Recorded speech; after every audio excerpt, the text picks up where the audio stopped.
Hello, hello, it's me, Dan, and we're starting with Big Face of Dan, because I want to show off some things. So, we're going to be playing on the Evercade VSR.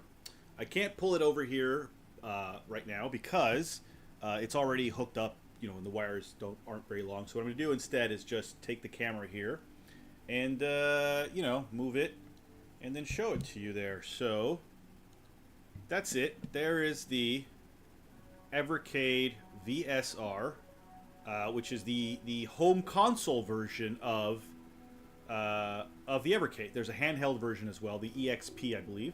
I have the original EXP. There's a new version called the EXPR, which I don't have. I opted for the home console version.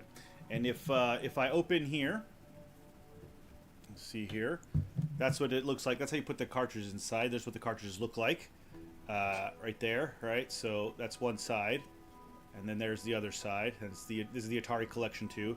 The Atari Collection 1 is already inserted, and so this is pretty cool because you can insert two. You can insert two at one time. So let me put the camera back where it belongs. Hold on. There we go. All right. So I've put.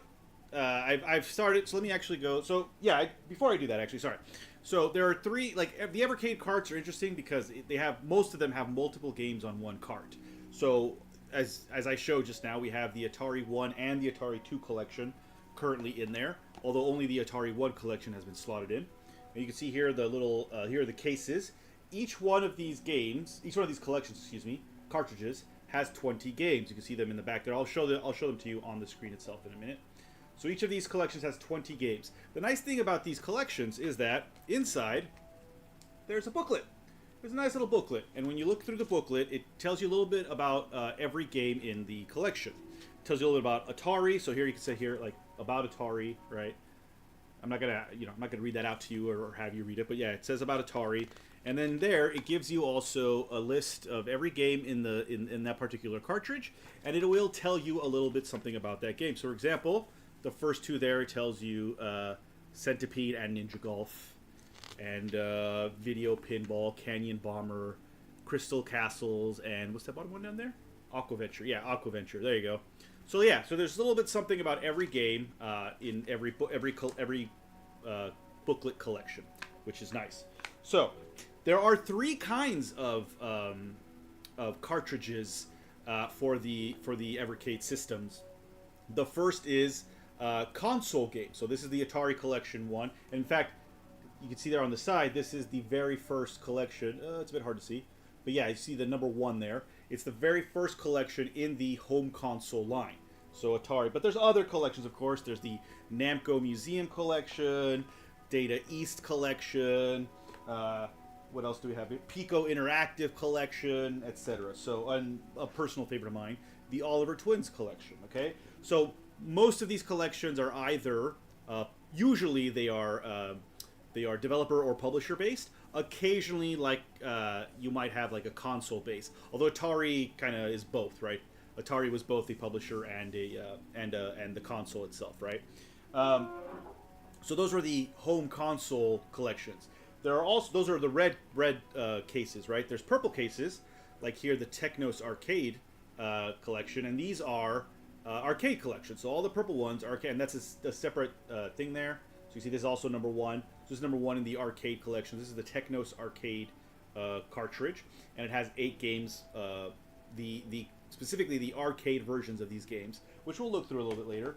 And then finally, there is the home computer line, which is as it's stated. These are usually games from like Commodore 64, Amiga, which says Amiga right there, Amiga, ZX Spectrum, I believe. So these sort of home consoles, maybe somewhere in the future we'll get like Acorn or BBC Micro collections, things like that, which would be really interesting because that's really a part of gaming history that I am very lax in. I don't know too much about it, so I would love to see more collections about that. So this is just an example. This is the Delphine collection, and this is number 4 because I don't have number 1. I believe number 1 is the Commodore 64 collection 1.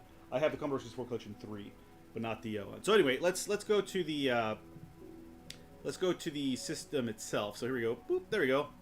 Now you can see what I'm seeing here on my screen. So, as I said, only the Atari One collection is currently inserted into the system. So you can see there's Adventure, there's Alien Brigade, Aquaventure, Asteroids. I played most of these games when I was playing through the very good Atari 50 collection that Digital Eclipse did.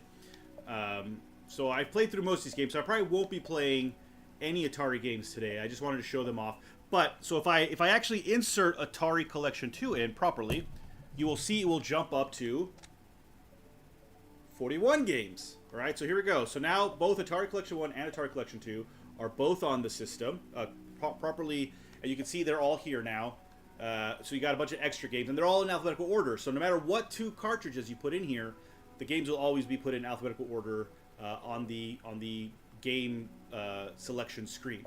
But it says 41 games. Each of these collections only has 20. It turns out that when you put a specific combination of two cartridges into the VS or the VSR, you might get an extra special game. In this case, the extra game is the the 7800 version of Dark Chambers, Atari 7800 version. This game isn't actually on either cartridge. It's not on the Atari Collection 1, it's not on the Atari Collection 2. Dark Chambers 2600 version is, I believe, on the second collection, I want to say, Atari Collection 2. Let me just confirm that, because I have that here. Ooh, they're not in alphabetical. Yes, so it is on the Collection 2, the 2600 version. But the 7800 version is an extra game that you can play when both the Atari Collection 1 and the Atari Collection 2 are inserted into the Evercade, specifically the home console version of the Evercade, the VS or the VSR, because the home console version has two cartridge slots, so you can put in two cartridges at the same time. You can't do that with the handheld one. The handheld one only has one cartridge slot, right? So, like I said, we played most of these games already when I was playing through the Atari 50 collection from Digital Eclipse, so we're not going to play any of these games. Instead, what I'm going to do is I'm going to take both of these games out, both these cartridges out, excuse me. And as you can see there, the games just disappear, and then there are, then it tells you there's no cartridge insert. So what I'm going to do first is very quickly put two other cartridges that I happen to own, that will give me an extra game. And those two cartridges are the Galeco Arcade Collection 1, which is this one. This has 6 games on it. And you'll see in a second which 6 games they are. Let me just slot that in. So these cartridges are actually very easy to slot in. They're a little bit difficult to take out. Okay, so there's Galeco Collection, Arcade Collection 1. So arcade, it's got Alligator Hunt, Biomechanical Toy, Glass, Snowboard Championship, Thunder Hoop, and World Rally below. So, but if I put in the Pico Interactive Collection 1, which has another 20 games, right? If I stick this one in there, again, you'll see it populated almost immediately by the games from that collection. So there you go. So now it says 20, but it says 27 games. So the Galeco Arcade Collection has 6 games. The Pico Interactive Collection has 20 games. So there is one extra game that you are allowed to access by putting both of these collections. And we actually will play that one. That game is Twin Brats. I've never heard of this game before. But there you go. So it's a puzzle game. 2 players. Oh, we might not play this game, in fact, because Twin Brats is a maze action game for... Oh, it's 1 or 2 players. So that's all right. We can't do 2.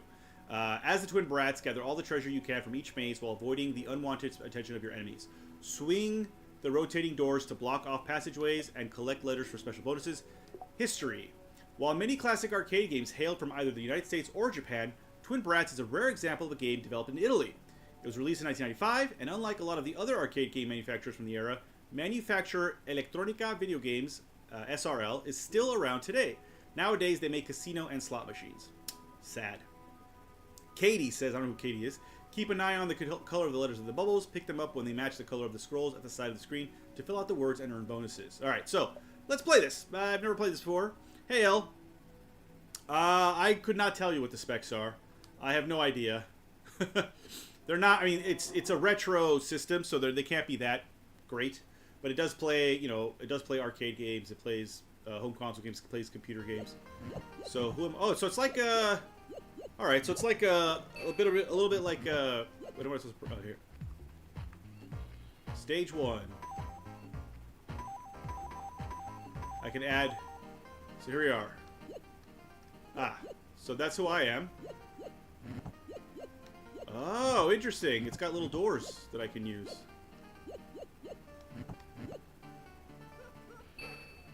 What are those?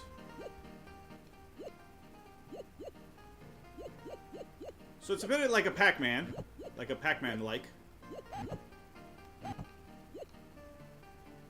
Ah, they can't mess with the doors, apparently.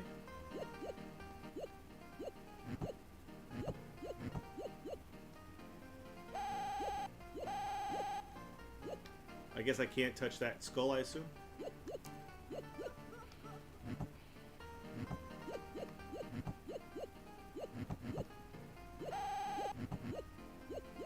Ooh.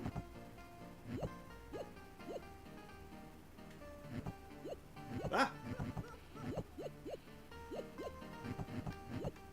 Hey, we did it. Alright. Okay. If you say so. It does have, yeah, it does have built-in Wi-Fi. Because I used it to... I wonder why I start in the corner. Starting in the corner is a bit weird. Oh, I need that to be red or blue.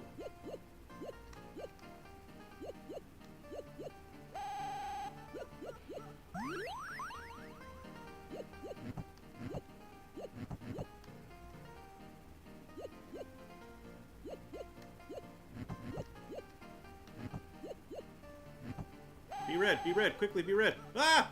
Oh, I got caught. That was the first time I got caught.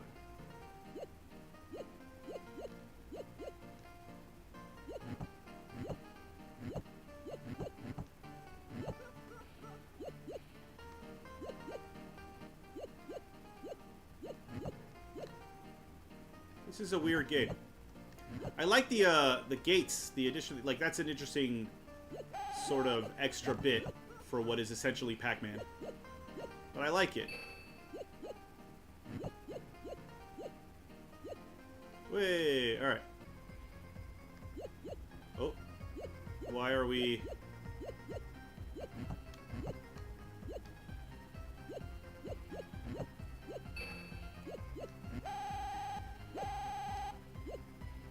Oh, I got a T. I didn't mean to get the green T.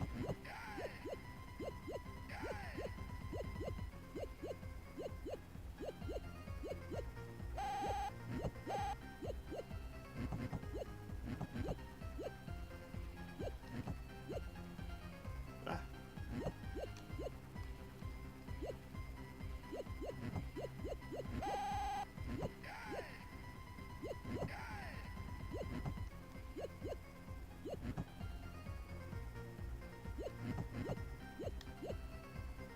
Give me a blue.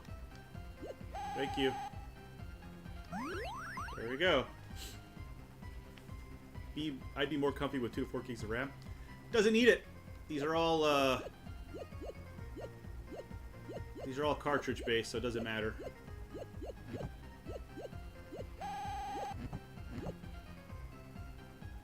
Oh, I don't need the...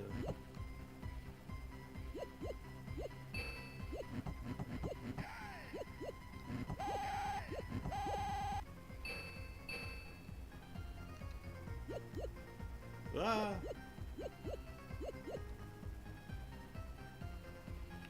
Oh, there it is. Need that A to be red. Be red, A. Thank you.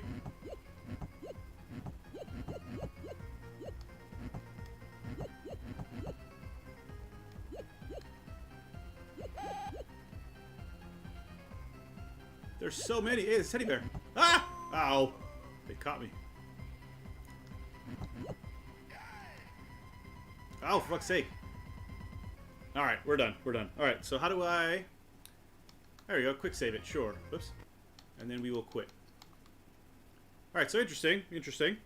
That was Twin Brats. Again, it's the extra game that that you can find on by putting both the Gelco Arcade 1 collection and the Pico Interactive Collection 1 collection as well. So let me play something else here. There is, let's play Nightshade. I think I have this on NES. I don't know what version this would be. Shadows of Doom grow long as a nefarious Sutek envelops Metro City. with a wave of crime, but the underworld is about to meet a hero unlike any seen before. When night falls, he stalks the dark forces that lurk the streets. Who is this man they call Nightshade? Only you can answer that, for he is you! Decipher clues, pulverize villains, and rescue innocents in this thrilling 8-bit adventure. Let me check to see if the Pico, no, that's Namco, sorry. Where's the Pico box? There it is. See if the booklet tells me which version of this, because I know there's an NES version, but I'm not sure if that is this one. Where is Nightshade?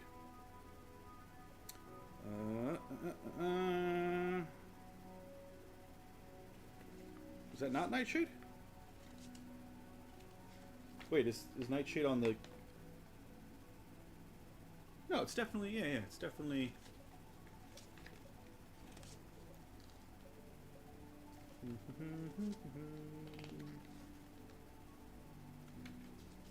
There it is. So do you tell me which version you are?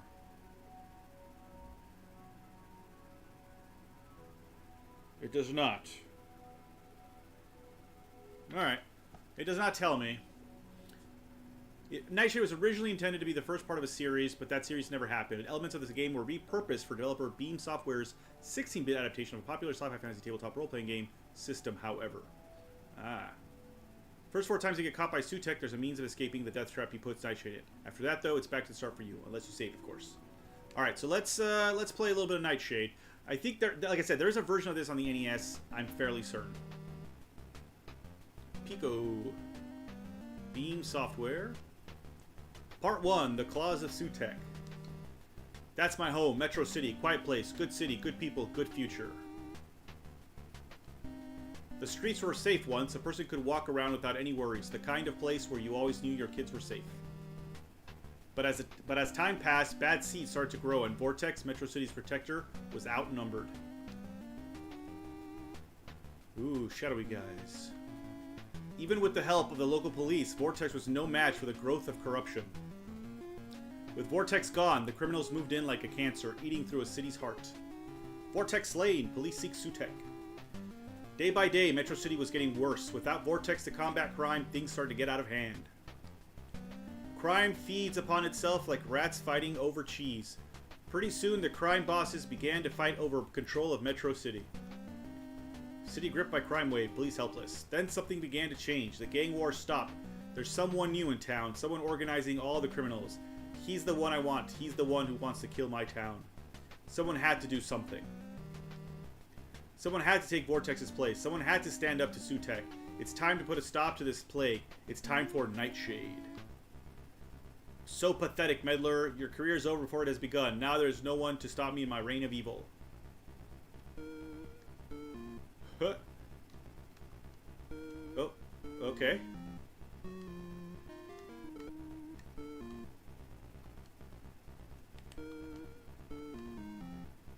Looks like an exceedingly dangerous bomb, which is going to explode any second now. Time to panic.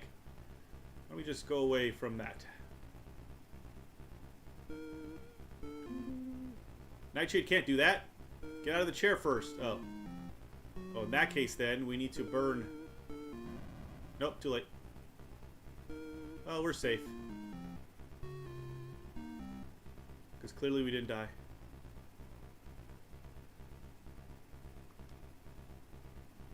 Yeah.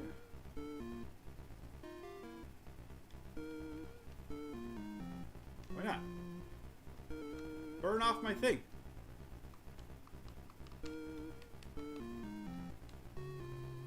Alright, I clearly don't know what the heck I'm doing.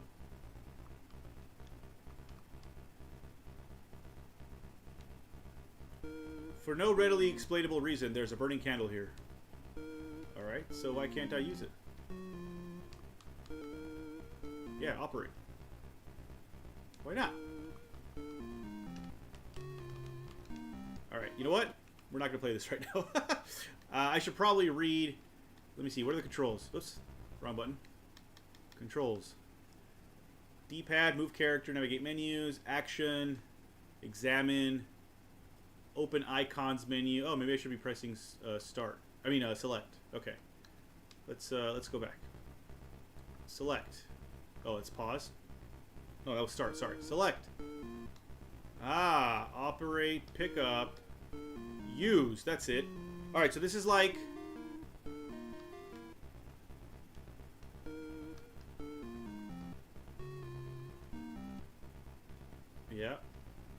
Okay, hold on, hold on.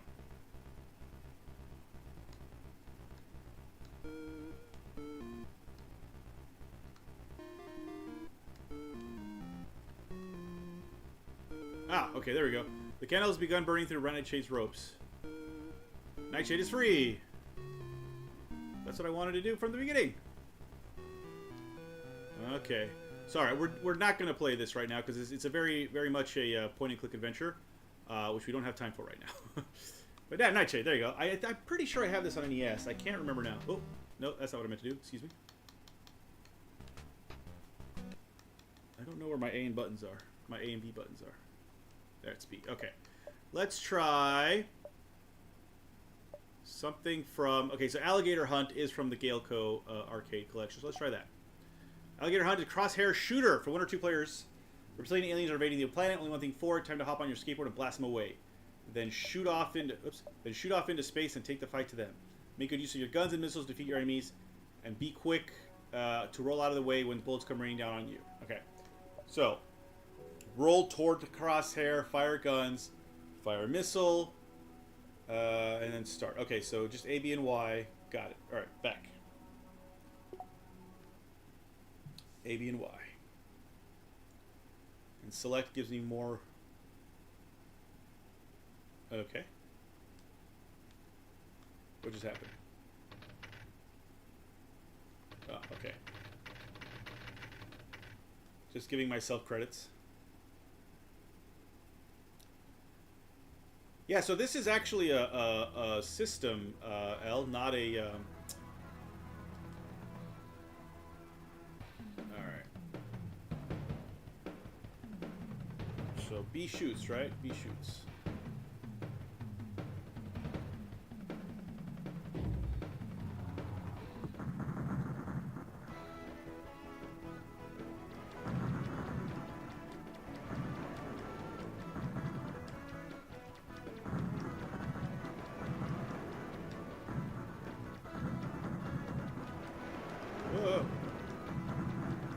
Ah! Whoa!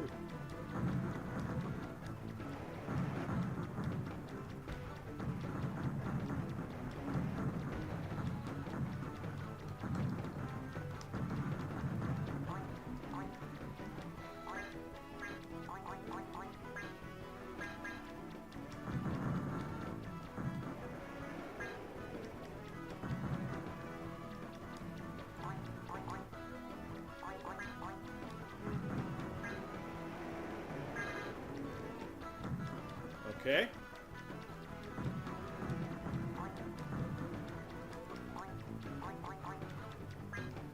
I don't know what that's giving me, but I'll take it, I guess. Ah!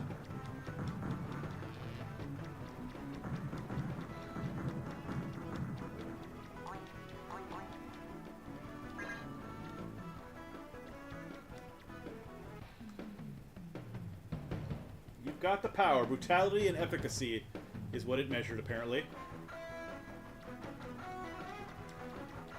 Oh, I see.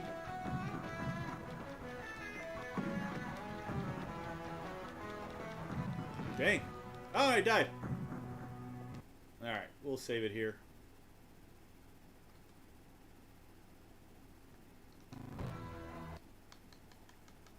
That save? Oh yeah, saving. That's what that means, doesn't it? Alright, we'll quit here. Alright, so yeah, there you go. That was Alligator Hunt. Interesting.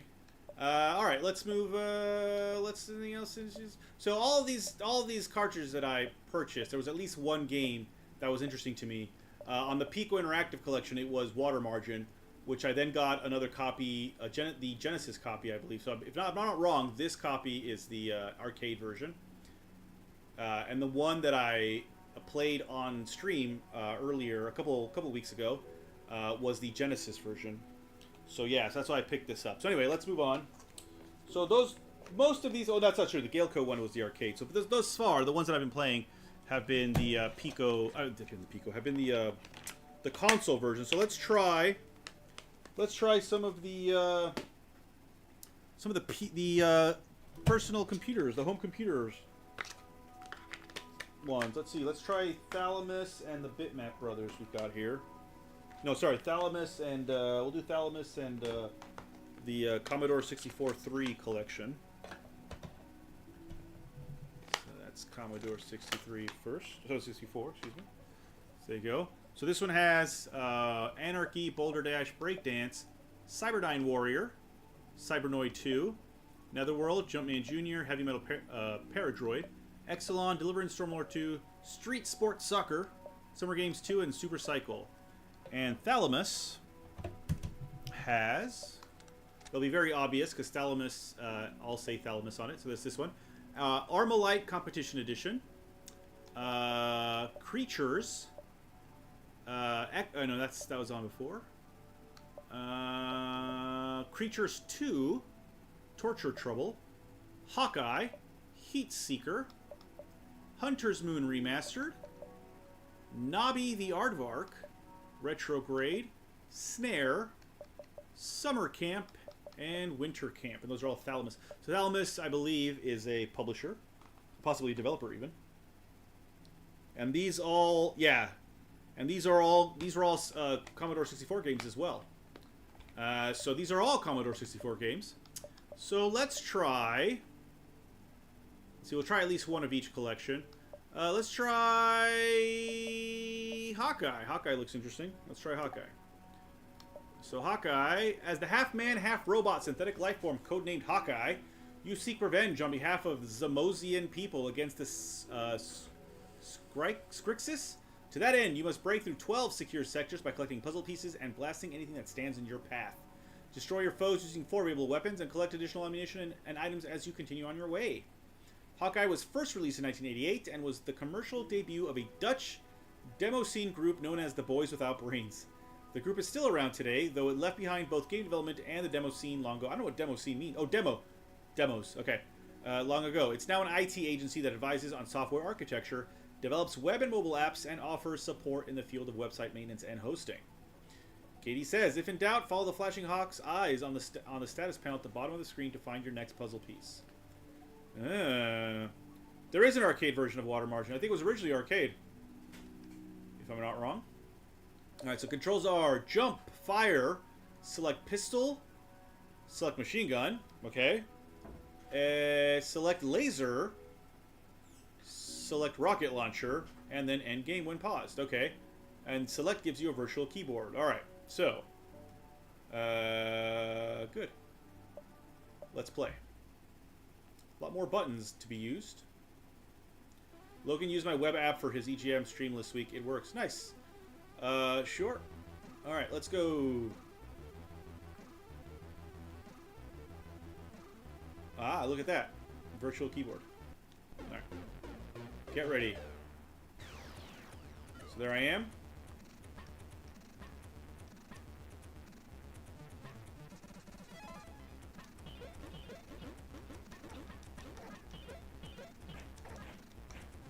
Why am I naked?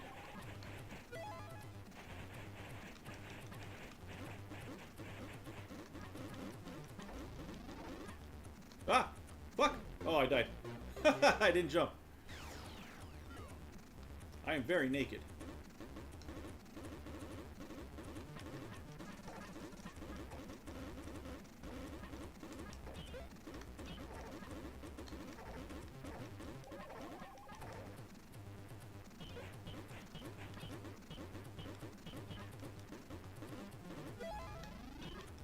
Whoa! I died again. I keep just falling. My problem is not anything else except falling. No.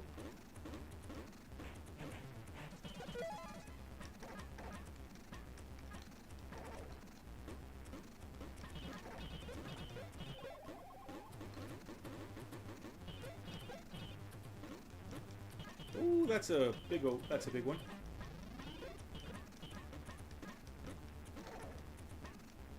Am I not supposed to be shooting this? No, I got him. Alright. Ah! Oh no. Game over, I died. Alright. He must show off his APAC caveman abs. It does. It does look like a DOS game. Oh wait, can I? Oh, I can. I can put my initials here. Might as well. No, no. Hey, A was correct. What the hell is that? Oh. P N M L K J L, please. H I. Man, this is hard to see. K L. There it is. Yay! Practice. No need. No need. Thank you. Let's quit now. All right. All right. Let's play from the C64 collection. I've not heard of most of these games. Delivering Stormlord 2. Why not? Delivering Stormlord 2 is a platformer for one player. As a Stormlord, you've been tasked with locating and freeing the imprisoned fairies from Satan's palace, the pits of hell, the enchanted forest, and the devil-ridden skies of heaven. Throw fireballs to defeat enemies and make good use of your special weapon to even the odds in your favor. Use the virtual keyboard on the initial menu to start at later levels. Oh, but you'll need a code to carry across your score and lives. While the original Stormlord was known for its arcade adventure elements, the follow-up is more of a straightforward action game. This didn't stop it from netting solid review scores at the time of its original release, though. Katie says, Stormlord can jump in midair, making this game an early example of a double jump found in many of today's platformers. Interesting. Alright, controls are A jump, B fire, X select virtual weapon. Alright, let's try this one.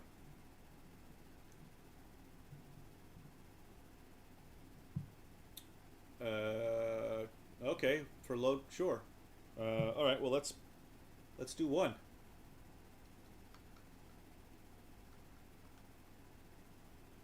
Did that work?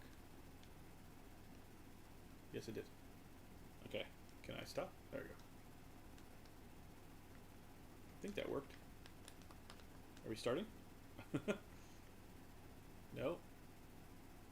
Yes? What's going on?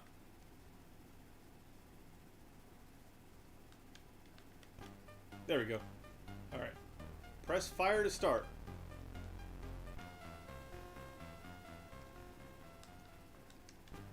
Okay. Got him. We know what we're doing now. Ah! You motherfucker. Wow, one hit death, huh? Ah! Jesus Christ. Oh, I have to double jump, don't I? Ah. Or triple jump even. Good God. Oh no, the bubbles are bad too. Ah! Alright, alright, hold on. We can, like, triple jump.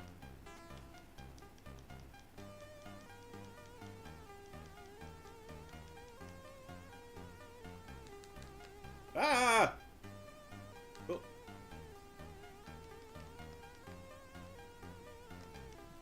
Ah! I die a lot. Oh, fuck.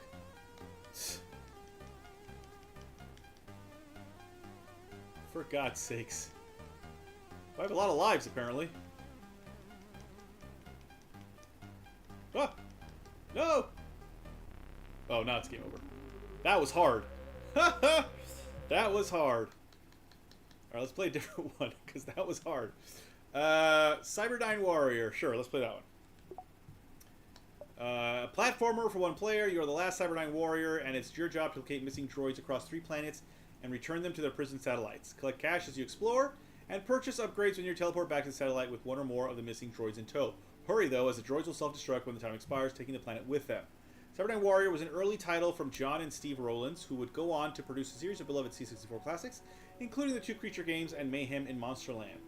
Katie says you can only access the shop when returning a droid to the satellites, so gather as much money as you can before making the trip home. Alright, let's try this. Oh, I forgot to check at the controls.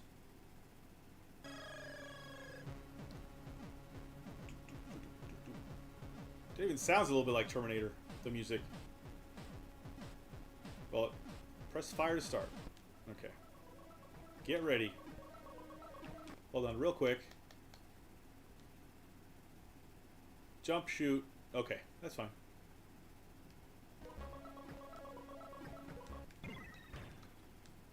Wow, okay. Whoa.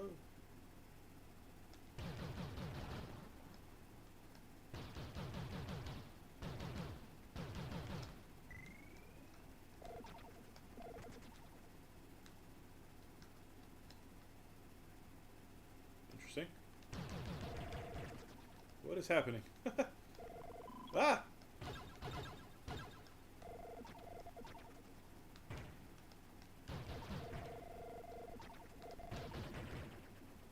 So it does... Okay. I think I understand what's happening. Oh, not that way.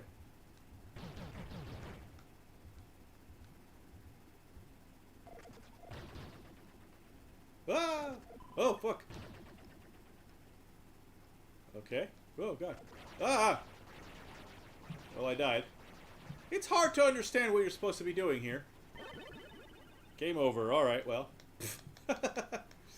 Interesting. I think I need more time with some of these, obviously. Let's try Hunter's Moon. Having found yourself... Oops. No. Go back. My mistake. I didn't finish reading. Sorry. Having found yourself lost in space, your goal is to collect the mysterious alien star cells containing the valuable navigation data that will get you home. Blast through the constantly regenerating hive and use the white dots on your radar to locate the star cells. If you can collect 4 star cells during the countdown while they're flashing, you'll jump to the next star system once the current level has been completed. Otherwise, you need to clear all levels in the star system to proceed. Can you find your way home to Hunter's Moon? Hunter's Moon was originally released in 1987 when it was praised by critics for its innovative blend of puzzle and shoot-'em-up mechanics.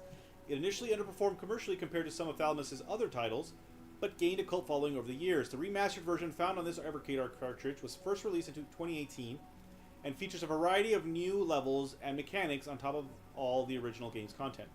Katie says, take your time and observe the hive patterns carefully. It's easy to run straight into disaster if you simply go in all guns blazing. Alright. B, fire. L1, start. So really, I'm just doing B then. Okay. That's... Oh, sorry. Alright, all I'm doing is B.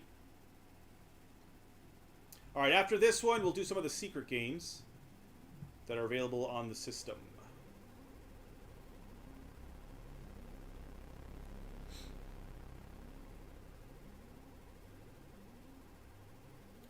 A Martin Walker game. Ooh, this has fancy, fancy credits. Hunter's Moon.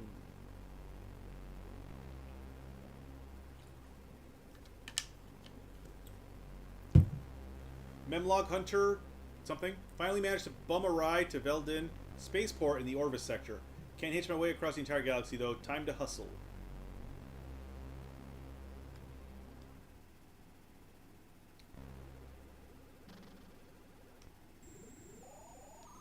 Alright, here I am.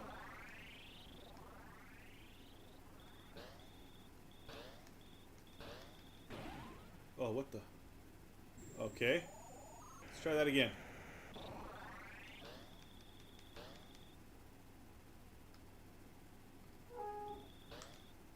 Ah.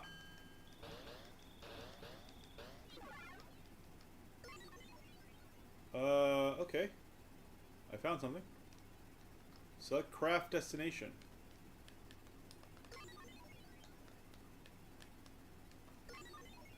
Press what?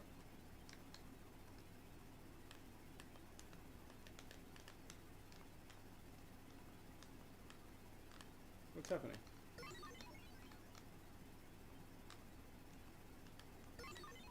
Confirm by pressing fire. There we go. Okay. What a weird...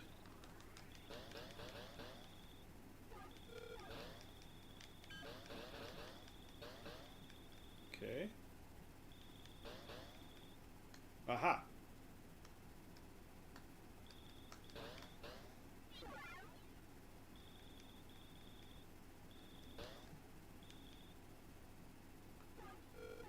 This is in... Oh, there's one! Oh, I died. I ran too close. This is an interesting game.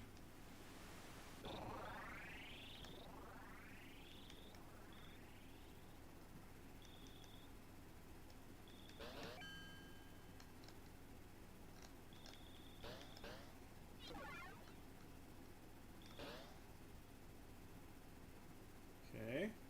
There's one up here somewhere. That one.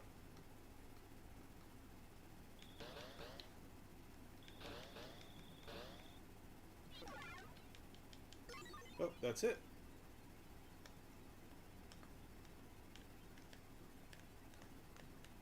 not sure how...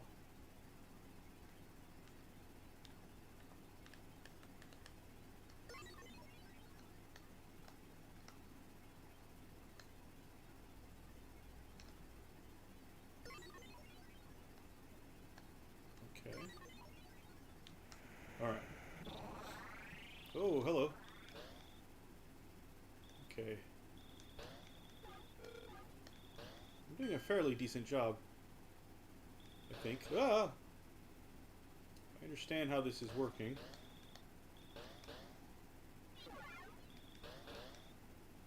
Ooh.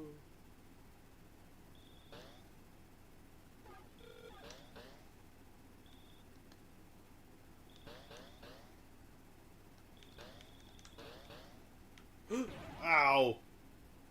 That wasn't fast enough. I do still have 3 lives left, though. Reminds me of early Windows games. The games in those Windows game packs. I remember. Oh! Ooh, that was close.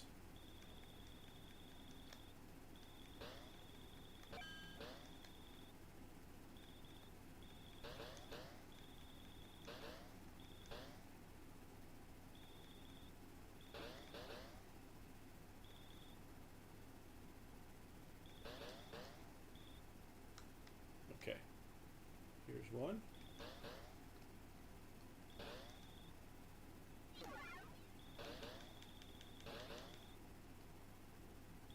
Ah, here's one.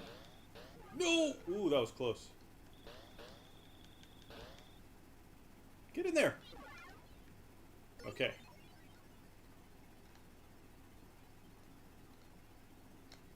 Okay. Let me go to the other one. Still don't know how to make the thing move. I thought I was pressing up. But apparently it is not.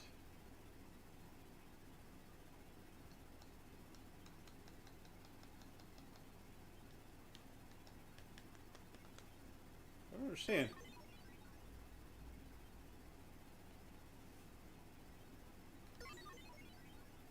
Okay, not that one. I need to go to the other one.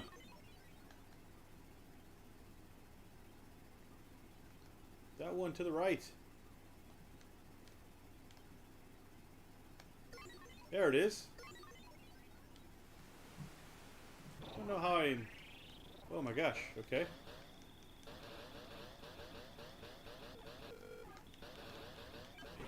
Oh, fuck me. Okay. This one's the toughest so far.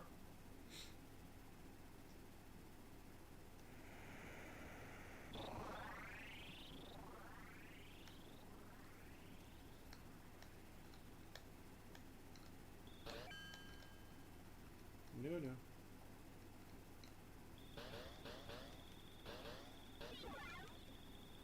Run away.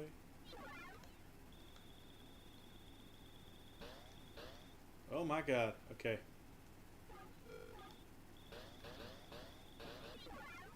Oh, we did it. Whew. That's it. Prepare to enter subgame. Alright.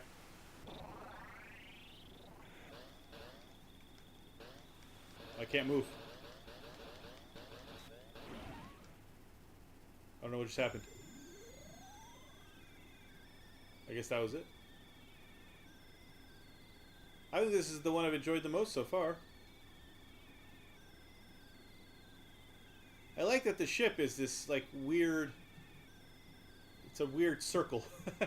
And it stops and goes. System 2. Beware of attackers. Okay. Ah, it's getting a bit harder now, isn't it?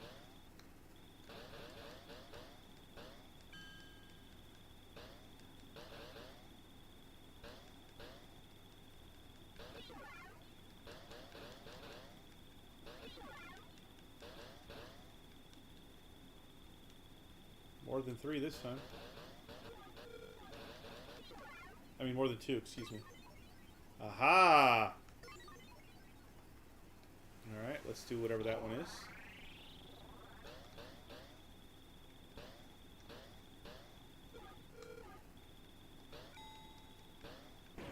Oh, fuck. I didn't even see that. Oh, there's one down there. Alright, this is my last life, I think. I'm really enjoying this.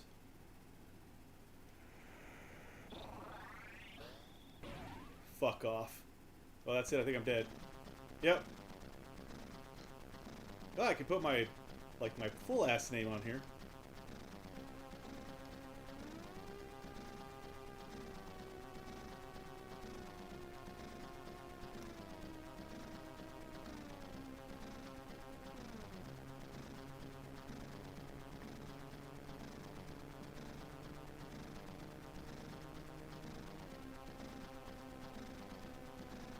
There.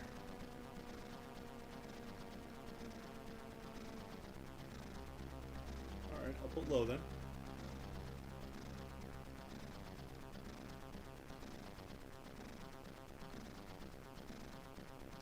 There. There you go. Number 5. Hey! I made it to number 5. Alright. Not bad. I did enjoy that game. Alright, so here's what we're going to do. We are now going to... I'm going to remove both of these cartridges.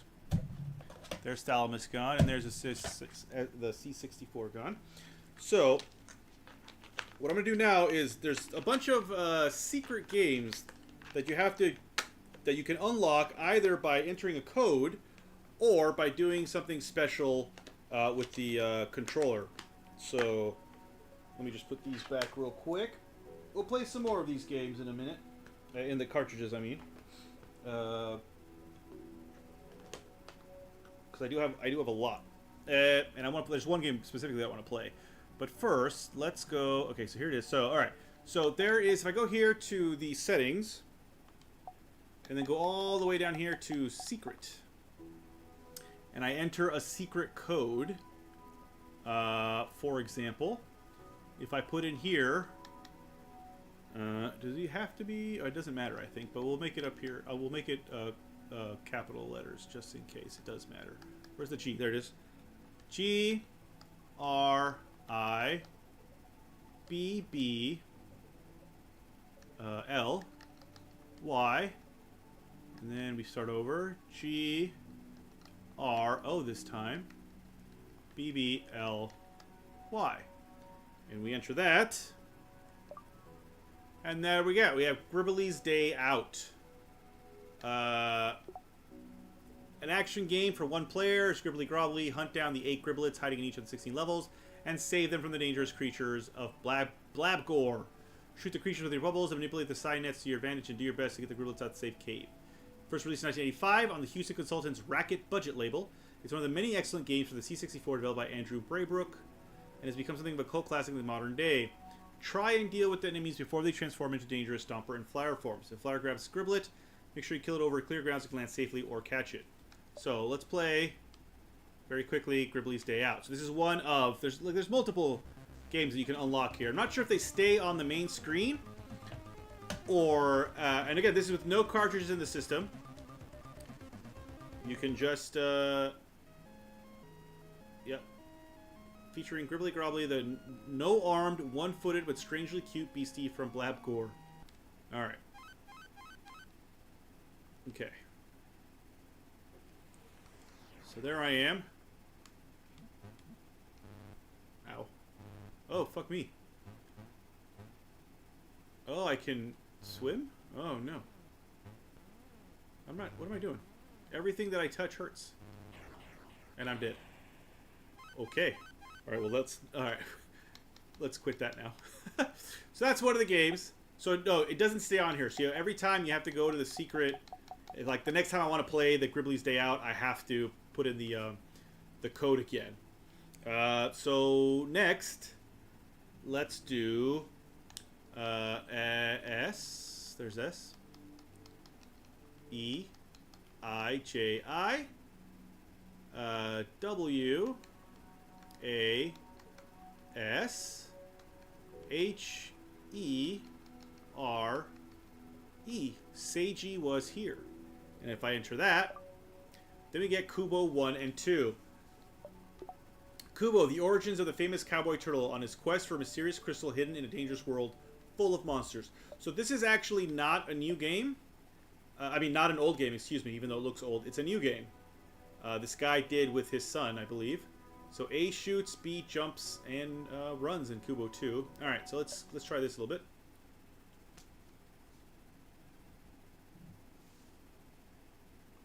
English, please.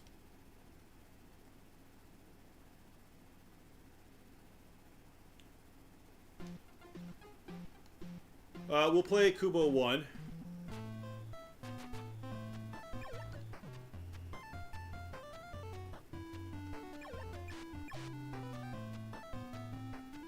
Okay.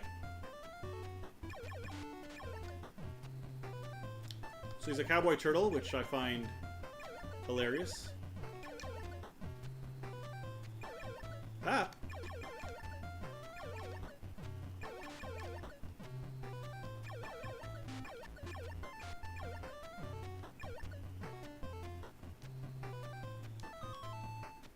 Okay, I got a key.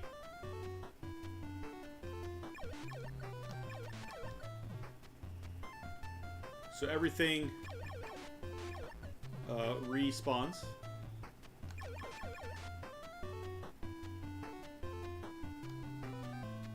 The hell are you guys?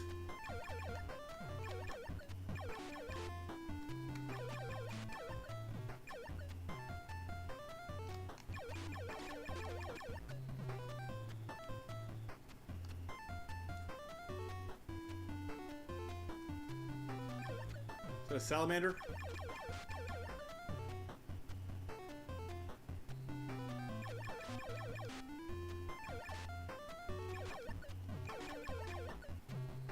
Ah. Ooh, what's that? You found the crystal! Bravo! Alright. Woo!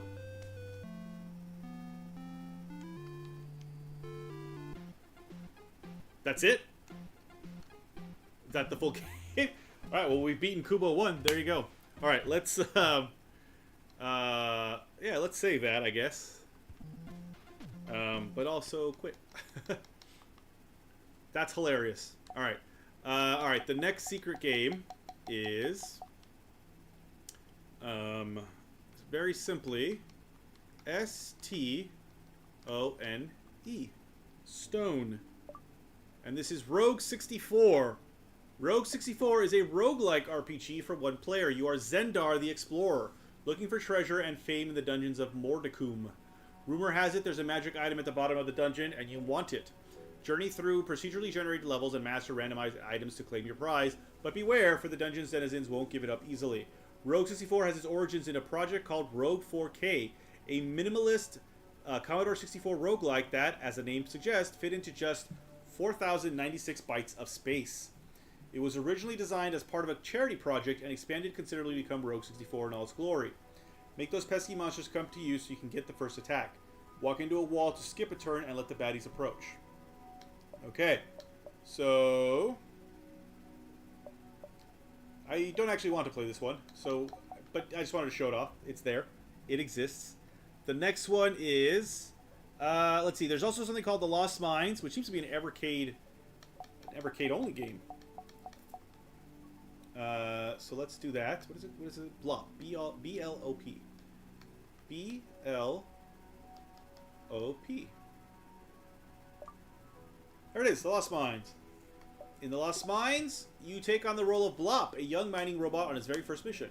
He was sent to explore an ancient mining complex built by an extinct civilization on a remote planet at the edge of the solar system. As Blop, you must collect resources and earn as many points as possible. Beware of the deadly guardians and watch out for the power gems that will change the light level of the maze, perhaps revealing hidden passageways in the process. The Lost Mines was developed by Cesar Rincon. It's a remake of the first game Rincon ever made for MSX computers, and features enhanced graphics and sound over its original incarnation. Sometimes turning the lights out is the right thing to do, particularly if it helps you spot some secret tunnels. Alright, well, let's play this one. So this is based on an MSX game, so that's cool. I don't think they have MSX collections yet, although that would be amazing if they ever did, because MSX is a system that I wanted to learn more about. MSX and MSX2. I have Batman for the MSX. No way to play it. Several years after the last organic life form disappeared, the droids rose in revolt and became the dominant race on the planet. These are clearly better graphics than what the MSX was capable of.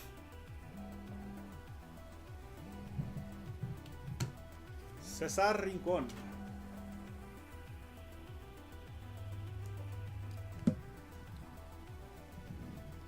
Sorry, I've been ignoring the chat. Apologies, L. Oh, it's not. It's built. Yeah, it's built into the system. Cowboy Turtles. Yay, Crystal! You beat it. Yep. Kubo. I didn't want to. Yeah, yeah. These are all. These are quite interesting. These are quite nice graphics, actually. All right, so what am I doing? New game. Level 1. Keep out. Oh, okay. Where am I? Oh, there I am. Oh, I'm trying to get as many... It's eating all my gems. Oh, that's the light. Interesting. Okay.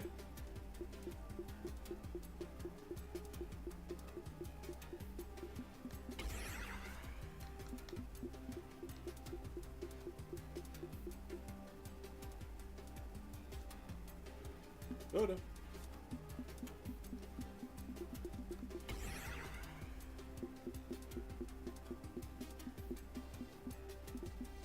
I assume that thing can kill me.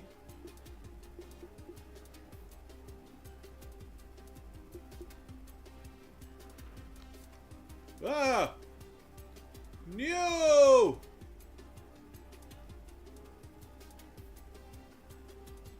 Phew.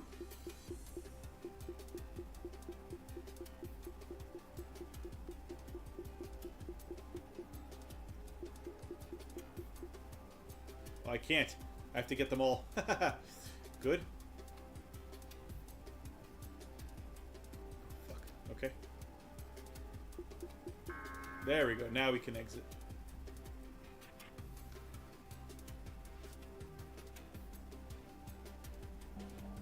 Okay.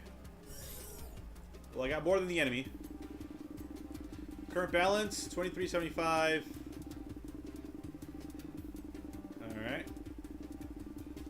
Press A to continue. Not bad.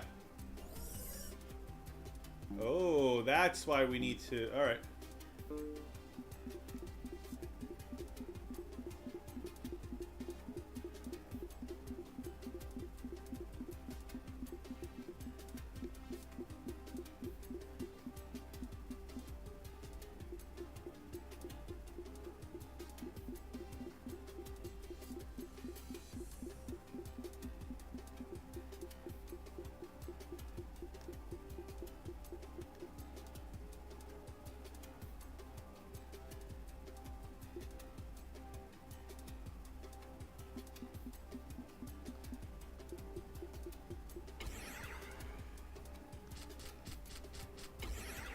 Nice. So that's what they mean by finding new... Oh no, I didn't see where the other ones were. My bad.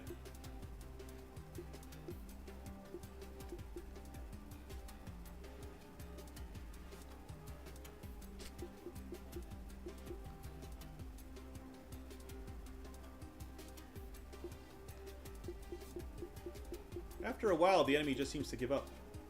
It just goes into random places.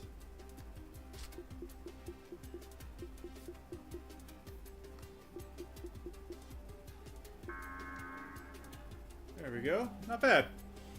Hey, Kurumi. It is tile-based, yeah. All right, let's save this here. I do like this.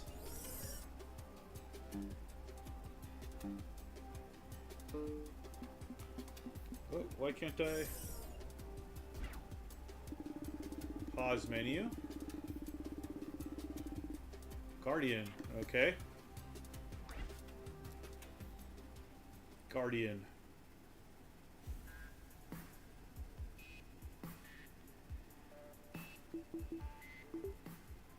Alright, so that's the Lost Mines. Not bad, not bad. Alright, next is... Let's see. Something called Juggling Balls, which I don't think I'm going to play, but let's just see it real quick. I have to press G? Juggle? What the hell fuck is the J? Oh, there it is. J, U, G, G, L, E. I believe this is the last. There it is, Juggling Balls. A fan-made game starring Evercade's mascot, Katie. Oh, that's who Katie is. Got it. All right.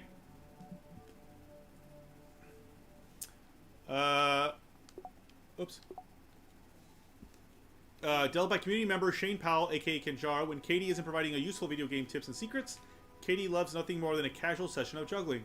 And now it's up to you to assist. Control Katie's arms with the D-pad and keep those balls flying high for as long as possible. Hit the menu button to pause if the juggling is a bit too much for you to handle. Paying homage to a classic LCD handheld, probably the Game & Watch. Juggling Balls is a simple but addictive little game, sure to keep you out of trouble at least a few minutes. Katie says balls, so we won't be playing that. So that's actually the last for the secret codes. But there's also games you can do by doing input codes. So first you can do press the menu button 10 times. So 1, 2, 3, 4, 5, 6, 7, 8, 9, 10. Fairy Fire, Defender of the Fairies. Oops, sorry, go back. Fairy Fire, Defender of the Fairies is a retro-style shoot-'em-up for one player. Defend your fairy pals from the forces of evil by saving them from the Snatchers and eliminating all the enemies before the timer expires. Take on a single floor at a time or challenge the endless mode for arcade-style thrills. Fairy Fire, Defender of the Fairies is retro enthusiast developer Stefan Prus's tribute to a true classic from the early days of gaming, one which has had many tributes paid to it over the years. Katie says, keep an eye out for power-ups. Ever seen a wizard with a flamethrower? The magic lamp will help make that happen for you. So, alright. So what do we do here? We fly. Every button is to fly. Got it. Let's play. This seems like it would be interesting. And there's a couple more that we will unlock in a second.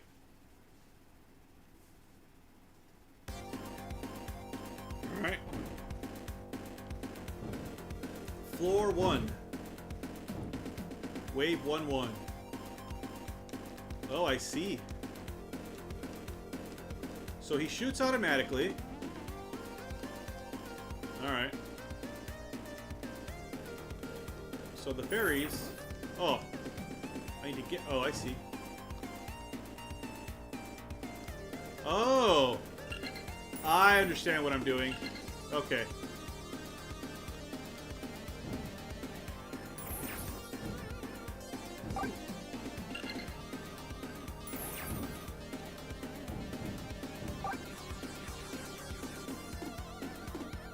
Oh, get in there. I understand what I'm doing now.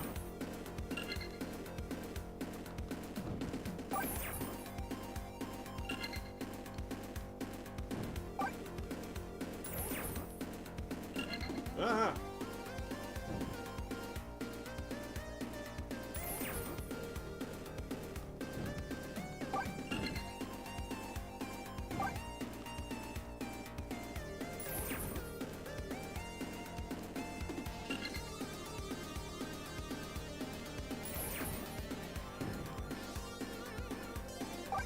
Oh, I see. There's a map up top. Ah!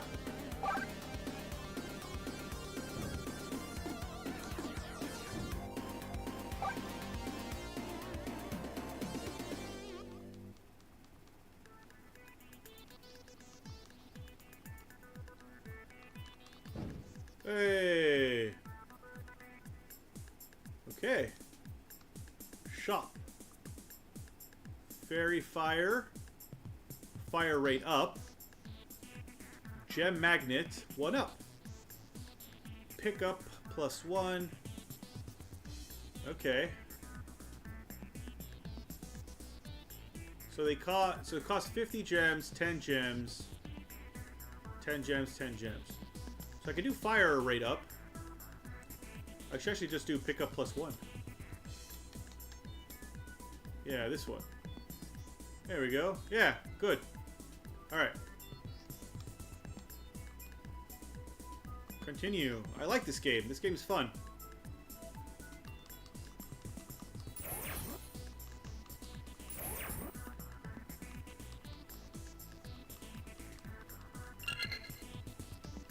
Whoa.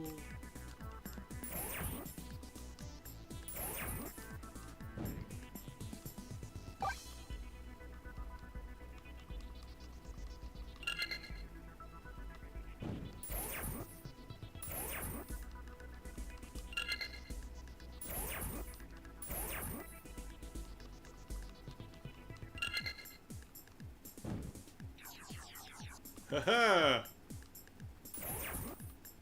I like it.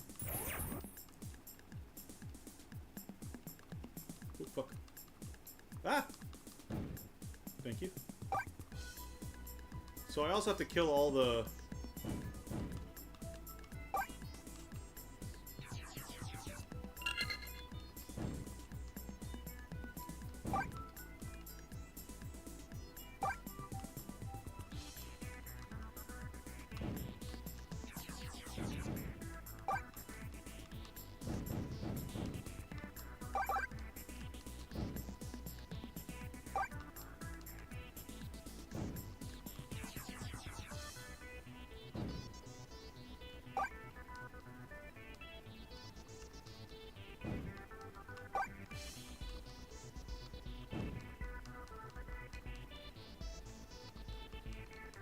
Die!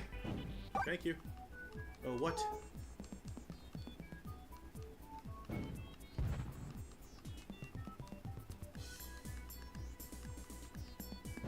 There we go.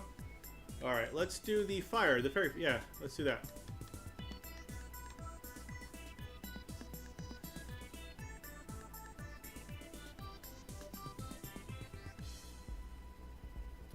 I really like this.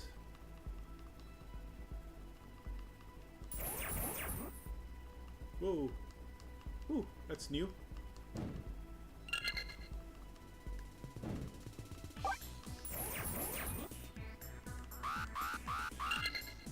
Fuck is that? Why is it making sounds?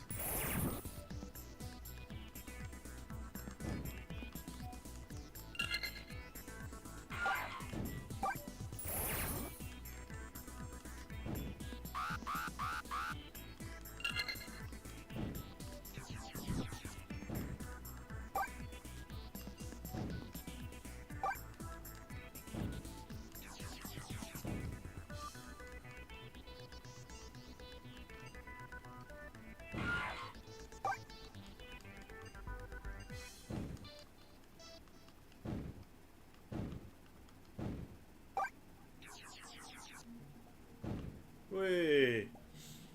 Alright. We have 10 exactly. Fire rate up. Okay. I really like this game, but can I save? I don't know.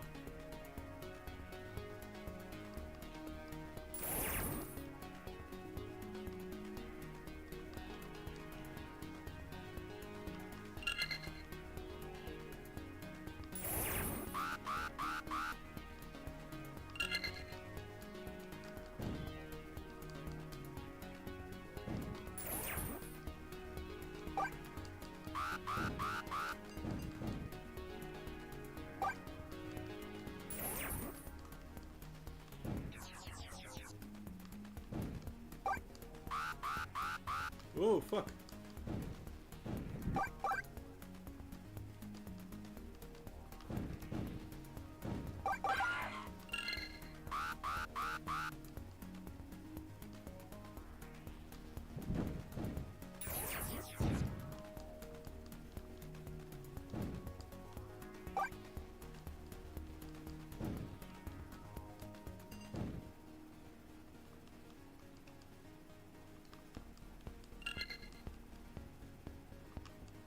That's all the fairies.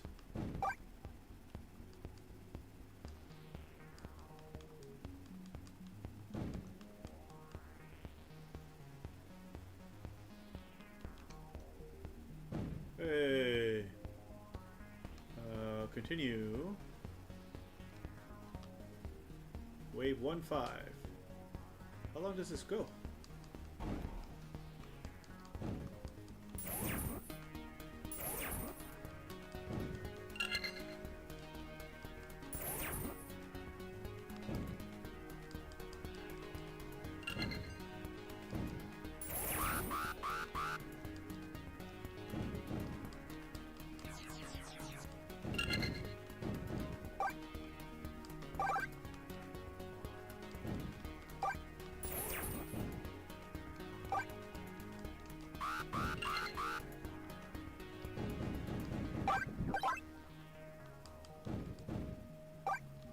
It's a lot of money, which I appreciate.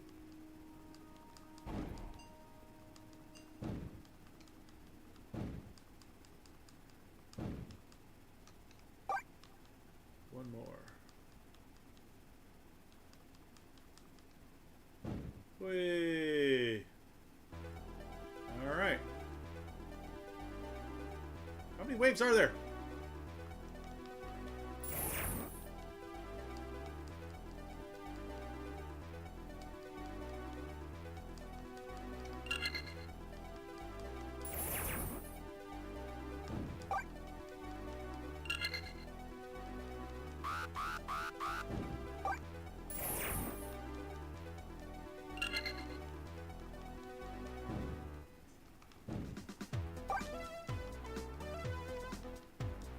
Damn it. Whoa!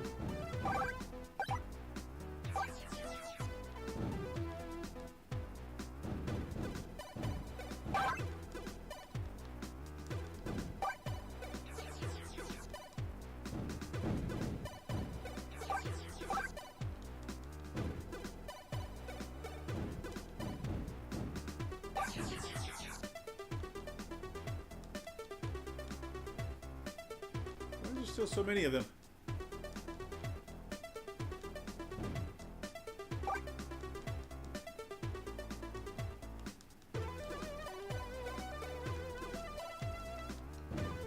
Yes. You know what? You're going the other way, so let's go this way. And meet you. There we go. 41.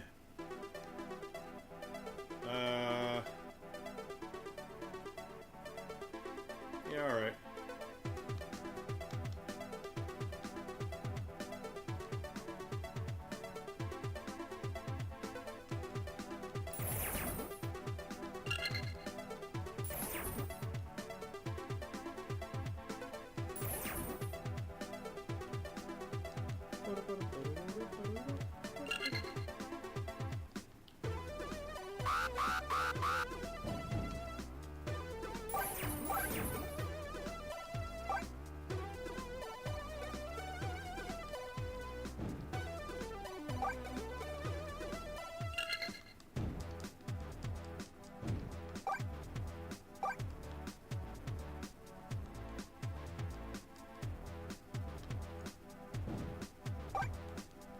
Am I not done? Whoa.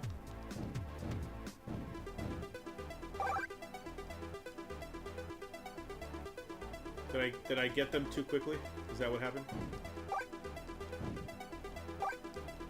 Am I killing everything too fast?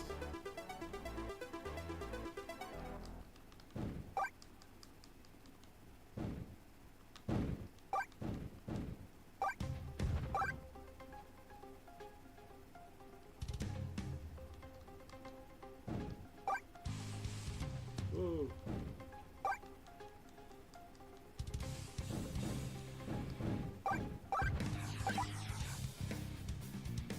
We got it. We got it. All right. Good.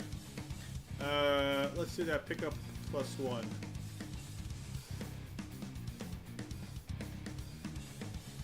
Now we can pick up 3.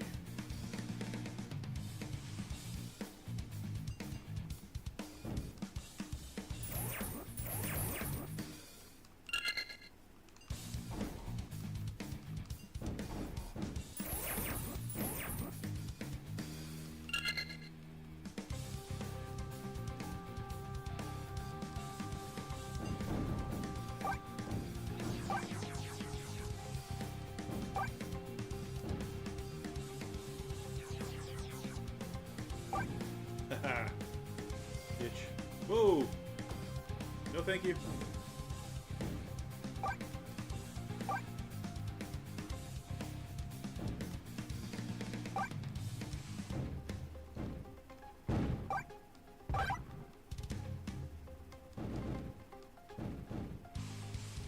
Whew.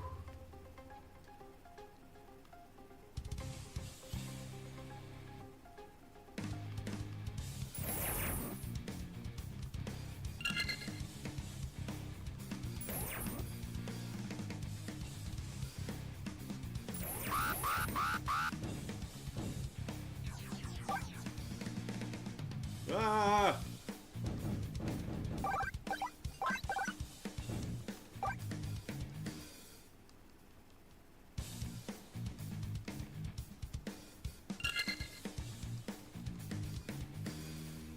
Ooh.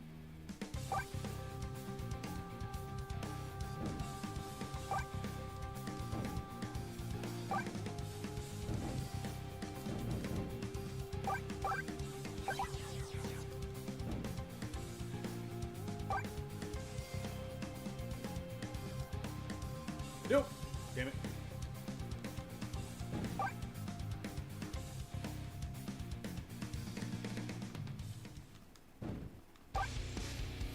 This music is, alright.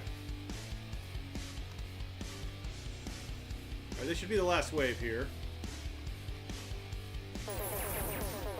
What?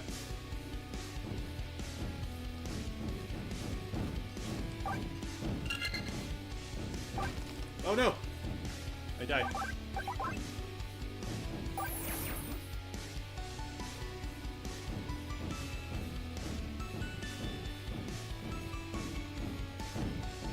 Oh, fuck's sake. Oh no, oh, no, I thought I lost it.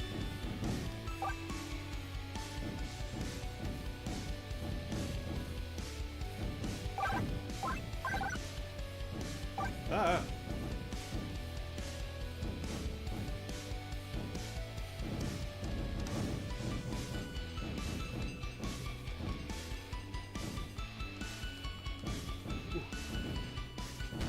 Oh, fuck's sake. Boss battle, who knew?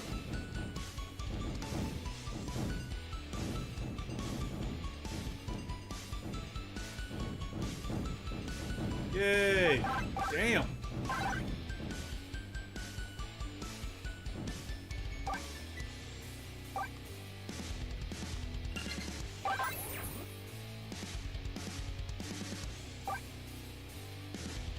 Is that all? That is everything. Okay, phew. Yeah, big boss ghost.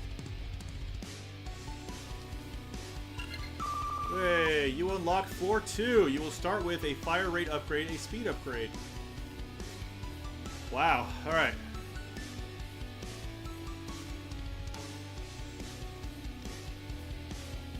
Fairy re-ink, I don't know what that means, but let's, sure, why not?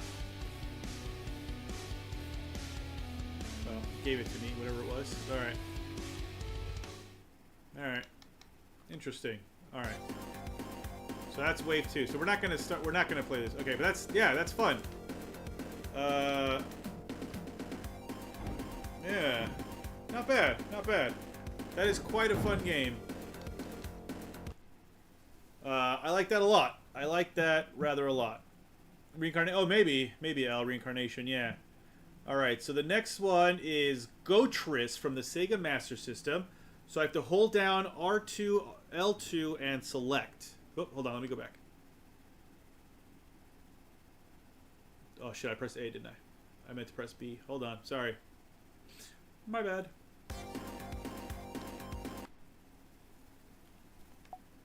Alright, so now... so I've unlocked 6 out of 12 games. Sign up for our newsletter for free unlocks and the latest Evercade news. Okay, well, we'll do that. So here's all the ones that I've unlocked. Okay, well that's good. So I don't have to keep pressing the codes or whatever. They're just here, which is nice. That's nice. So if I now hold L2, R2, and select. Oh, hold on. L2, R2, and select. There it is. Gotris. Gotris blends elements of the ancient tabletop game Go and the world's most well-known falling block puzzle video game. Surround pieces of your opponent's color with your own pieces in order to clear them from the board and earn points. This game features graphics by Manu Trigger and music by Davidian.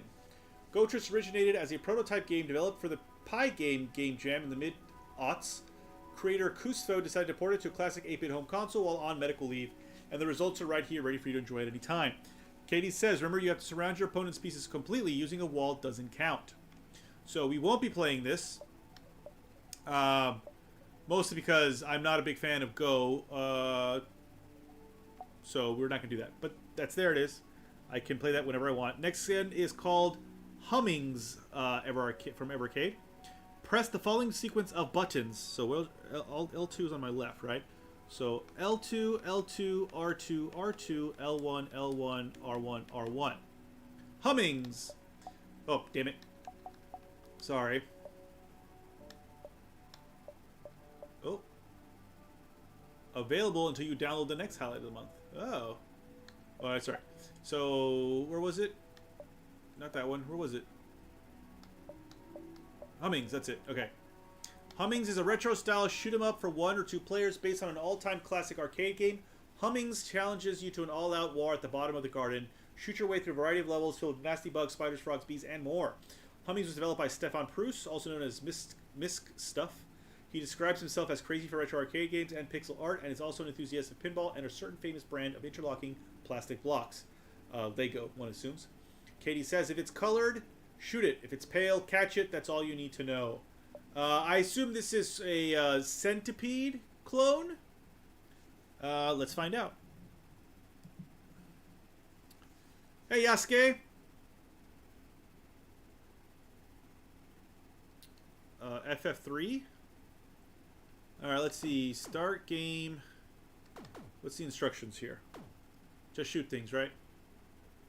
Catch shot items, get 100 enemies, get an extra shot. Alright, that's fine. Alright, let's start quickly. I assume this is just normal. Yeah. It's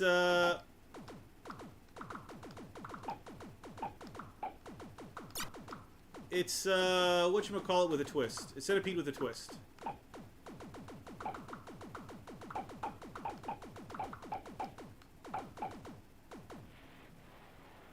Oh, damn. Oh, what the fuck? Alright.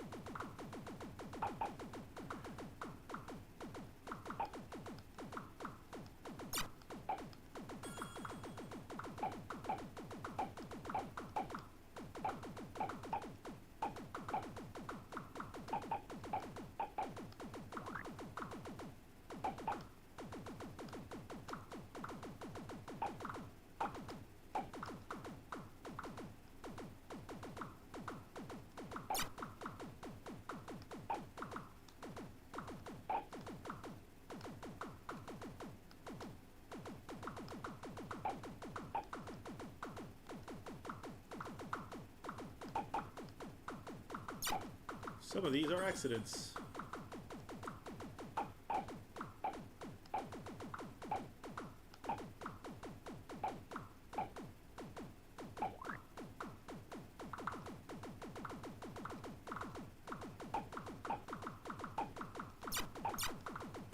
Ah!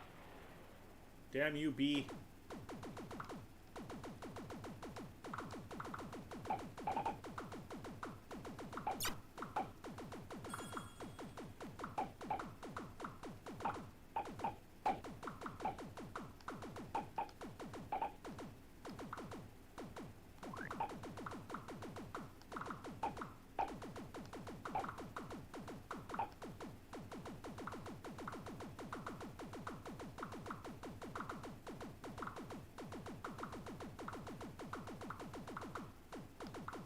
Woo! Extra shot, it said. I don't know. Oh, God. Frog! Frog! That's shooting little frogs. I mean, it's tossing little frogs.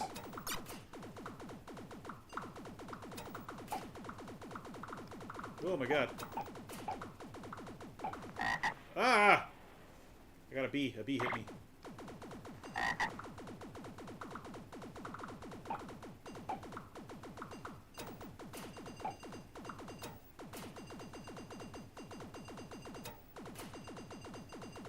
Oh!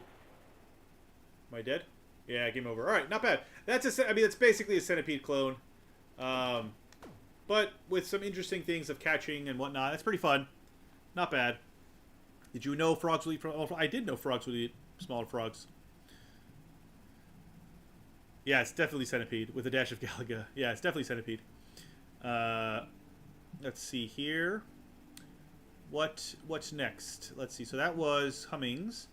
So Maniac Square. Oh, I need an arcade for that one, so not that one. So okay, so now there's an NES game. So if I hold L1, R1, and up on the D-pad, that will give me. Not yet. Hold on. Do I have to be? Do I have to be here? There it is. N. In N, your aim is simple. Survive as long as possible while gravity is continually reversing, causing you to bounce back and forth between the top and bottom of the screen. Move left and right to avoid obstacles, and do your best to stay safe for as long as you can. Play solo or bring up to 3 friends along for multiplayer fun on Evercade Versus. History. NNN was developed by Nathan Tolbert of Bite the Chili Productions. It's a reimagining of Gravitron, a mini-game from Terry Kavanaugh's retro-style gravity-shifting platformer VVVVV, and features music by Chip Jockey. Katie says, I'm in this, so you better treat me right. Alright, well, let's try it out. Obviously, 1 player. Okay, at any time to join or leave. Okay. So there I am. Ah, that's... What the fuck? That's really hard. Oh my god.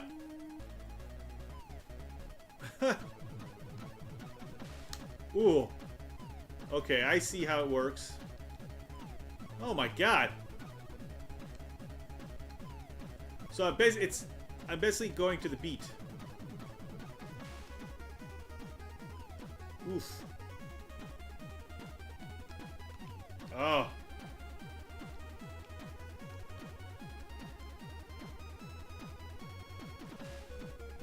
Ah. My best time is 7 seconds.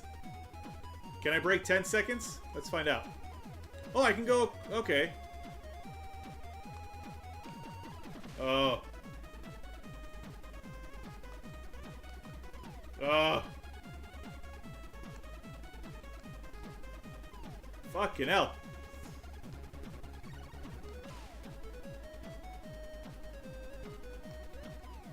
Damn it.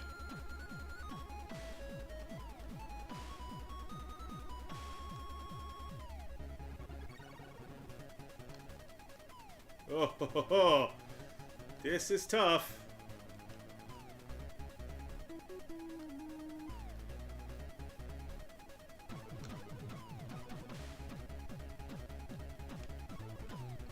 Music's good. I like the music.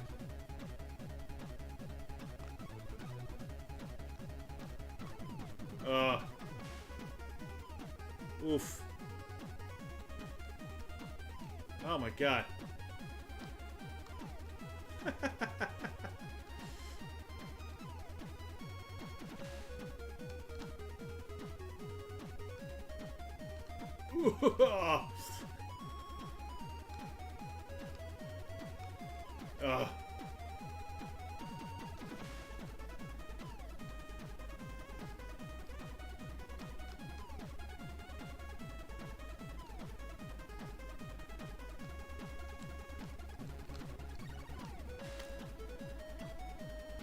I don't think I'm going to break 10 seconds. That 7 seconds was something of a fluke. I think I've gotten close to 7 seconds after that. Damn it. Well, I like that this is fairly simple. I mean, it's not simple, but it's easy to just play. Oh!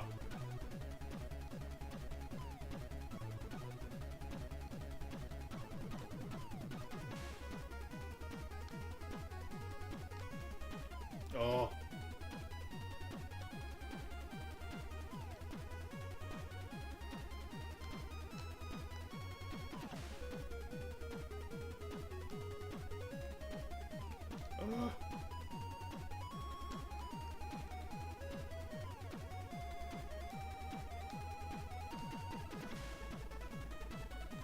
Oh.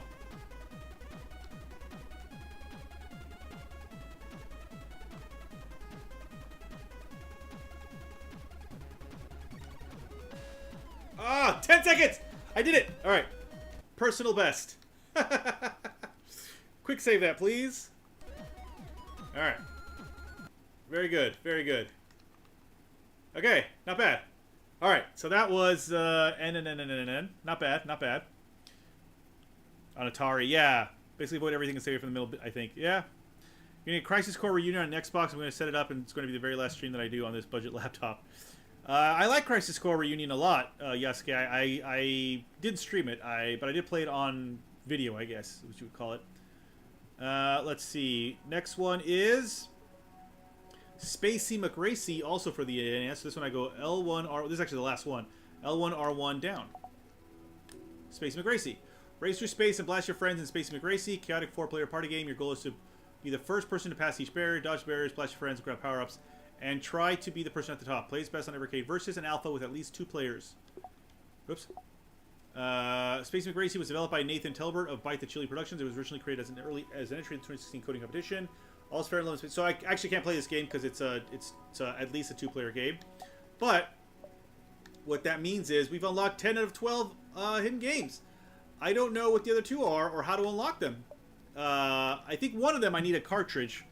I need it's an arcade prototype of a game that is available on the Galeco Arcade 2 cartridge, which I don't have. But so I have to insert that cart first and then do L1, R1, L1, R1, L2, R2. I have to hold those down. Pretty sure I can not do that, right? No, yeah, I definitely can't. Okay, that's all right. And I don't know what the last one might be though, because at this point I've unlocked everything. Yeah. Who knows? Who knows? Anyway, the one game that I really, really wanted to play is from the Atari Lynx Collection 1, which is here. I think if you try to go directly to the left at the start and continuously go left, you can make it. It's possible. But sometimes they come from the right, or from the left, excuse me, and it doesn't work so well. So this is the Atari Lynx cartridge, Atari Lynx 1. It has Awesome Golf, Basket Brawl, Crystal Mines, Cybervirus, Dracula the Undead, Malibu Bikini Volleyball, Loops, Jimmy Connor's Tennis, Ishido the Way of the Stones, Gordo 106, Mega Pack Volume 1, which I think has like 6 different games on it, Power Factor, Remnant Planar Wars, Scrapyard Dog, Super Asteroids and Missile Command, Super Squeak, and Zump the Final Run. Now, a lot of these games are also, not all of them, but some of them, I should say, maybe about half of these games are on the Atari 50 collection. But the game that I wanted to play was Dracula the Undead. I've heard interesting things about this game. Dracula the Undead is a point-and-click style adventure game based on Bram Stoker's classic horror novel. You must escape Dracula's sinister castle, find the Dark One, and drive a stake through his heart. You must explore his maze-like castle and learn his secrets. Don't forget to take notes frequently so that you'll have the evidence needed to put a stop to Dracula once and for all. Should you fail in your mission, you'll discover the hard way how the Count treats his guests. At the time Dracula the Undead was originally released, it was very unusual to see traditional adventure games on anything other than home computers. Its main flaw back in the day was the inability to save, an issue with which is corrected with Evercade's save state function. Katie says, as well as taking your own notes, you should also specifically tell Harker to use his notebook anytime you find anything suspicious. You won't get the best ending unless you've rigorously written everything down.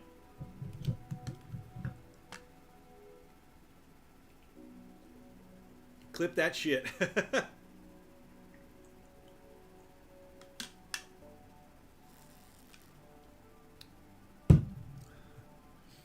Oh man. All right, let's see. So yeah, let's play some Dracula the Undead. I've been very, very interested in this game. I bought this collection specifically because it had Dracula the Undead. So so let's see how it works. Dracula the Undead. Ooh.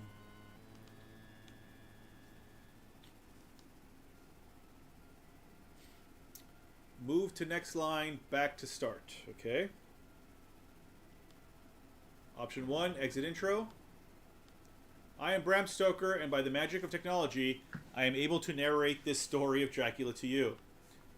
Your adventure will closely follow my original book, But in this version, you will be able to interact in a way never thought to be possible when I published Dracula in 1897. Bram Stoker, clearly very, very dead when this game came out.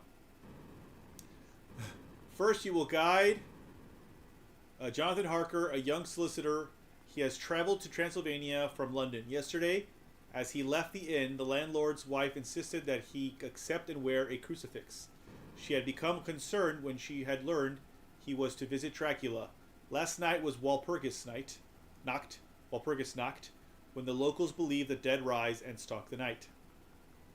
Jonathan was taken to Castle Dracula in a coach driven by a strange cloaked man. Arriving in the early hours of the morning, he had been shown to his room by the Count himself.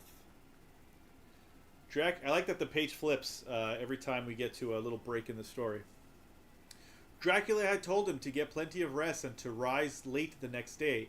Food would be ready in the dining room. Dracula would be away during the day. Dracula also said that Jonathan was free to explore where he wished, but that he should never try to enter any locked rooms. This was for Jonathan's own safety, since most of the castle is in ruins and is dangerous. It is late morning. Jonathan is awakened and dressed in the antechamber to his bedroom. After failing to find a mirror anywhere, he had used the small shaving mirror which he had brought with him. While shaving, Jonathan has cut his chin, and the wound is now marked by congealed blood.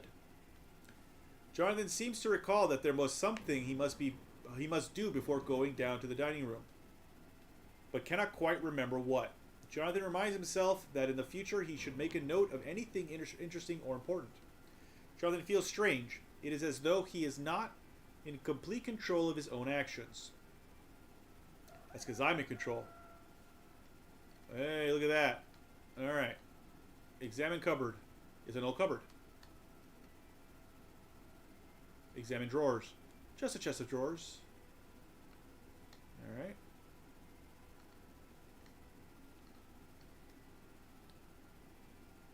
Examine door. Nothing interesting about it. Alright, how do I change... Oh, that's a pause, okay. How do I change...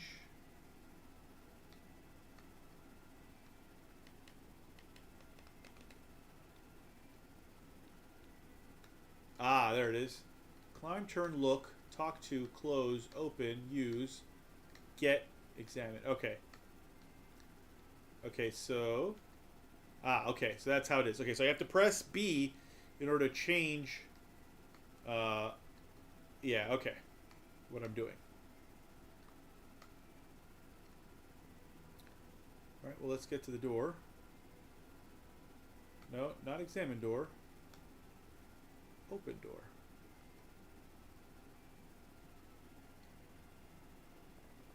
Okay, it's open. Good.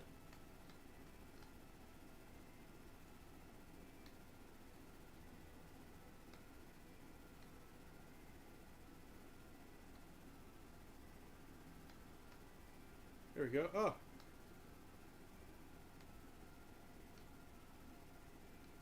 Not climb.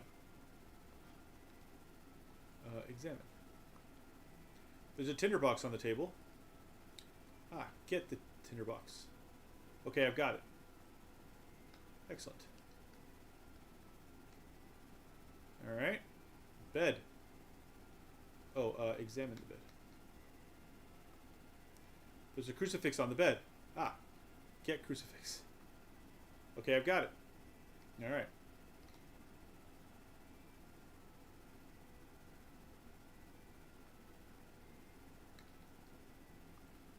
It's my bed. Okay.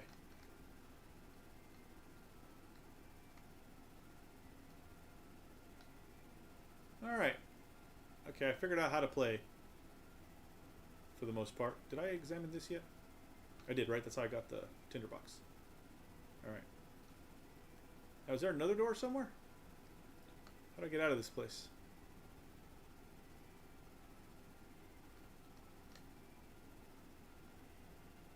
This could be useful.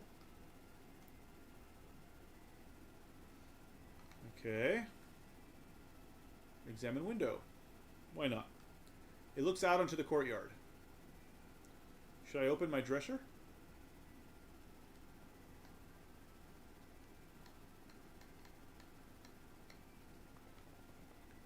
Okay, it's open.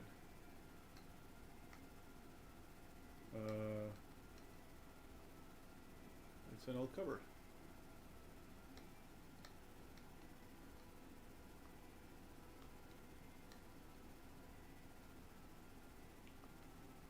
My notebook's here. Ah.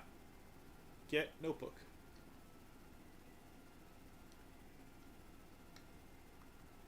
Okay, I've got it.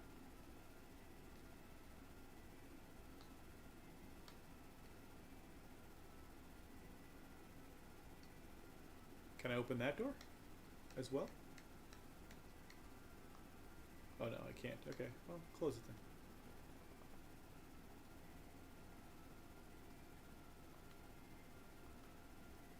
then. Alright.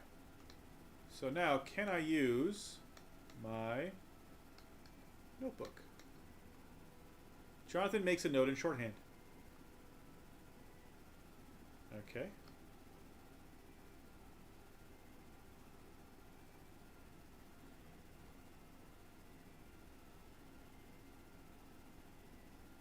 So how do I exit this area?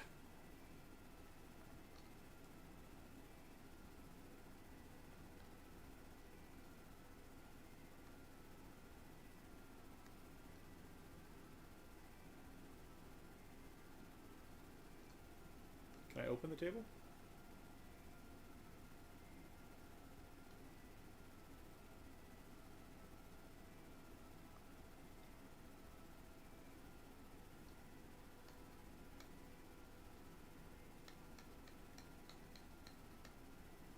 No, I can't, right?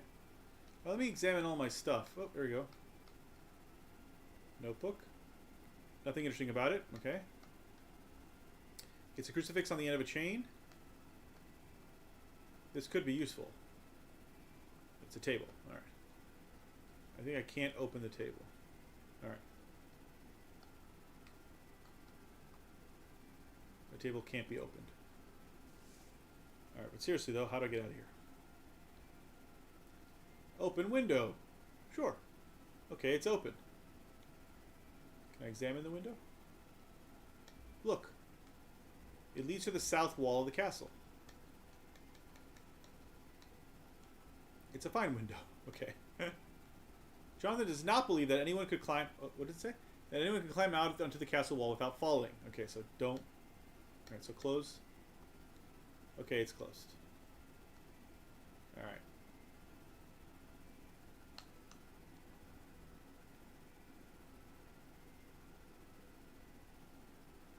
How do I get out of here then? Is there something I'm missing? Is there another door somewhere? I mean, there's clearly a window there. Didn't I just close the window? I did close the window. Alright, maybe it's in this room? Maybe if I walk... No? Ah! Okay. It leads to the south wall of the castle. It's closed. I better open the window first. That's strange, it's locked. From the outside. Oh. Okay.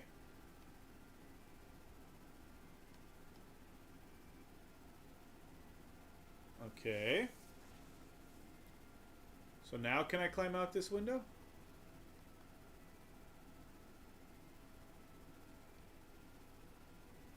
Open. Climb. No. Turn. I don't know what that means. Look. Use. Okay, I feel safe now. Oh, the crucifix. Use tinderbox. No, sorry. Don't use tinderbox. How about this window? Can I open this window?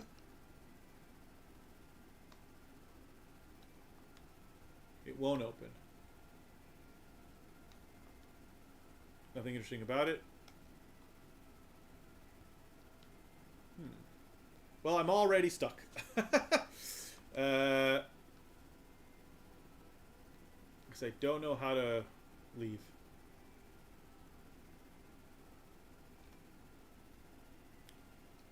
there was nothing in the cupboard, was there? Can I look in the cupboard?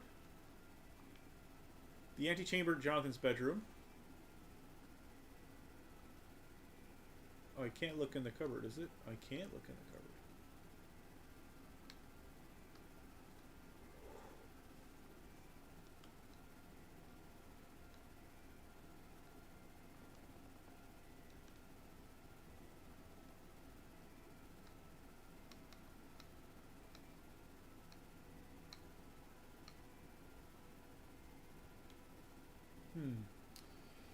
Okay. Well, I guess we're not going to play this climb. I would like to climb out the window. But you won't let me. So I can't seem to do anything else.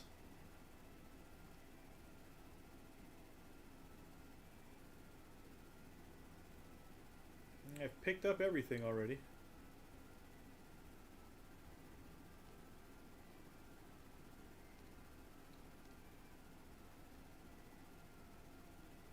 So I tried to open it. It wouldn't let me, right? It was locked. Yeah, it's locked.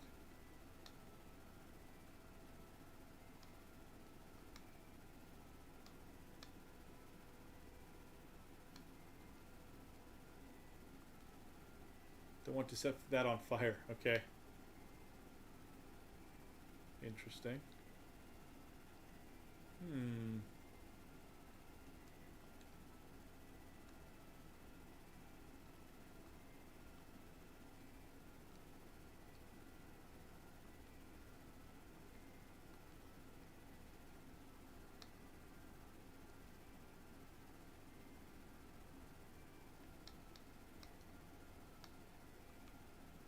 It's a table.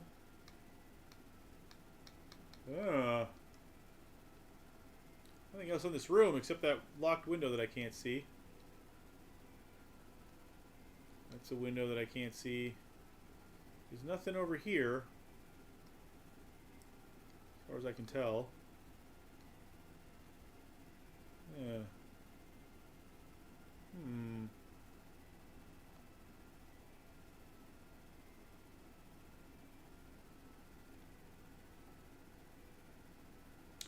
Well, this is clearly a game I'm going to have to play on my own because I am already stuck. So, here's what we're going to do. We're going to save that. We're going to save that. Alright. And then we're going to exit. We're going to quit. So there you go. Alright, what else? What other... let's see, I've got the renovation... You know what? Let's do Oliver Twins. The Oliver Twins collection. Because the Oliver Twins have... all the Dizzy games, which I'm a big fan of.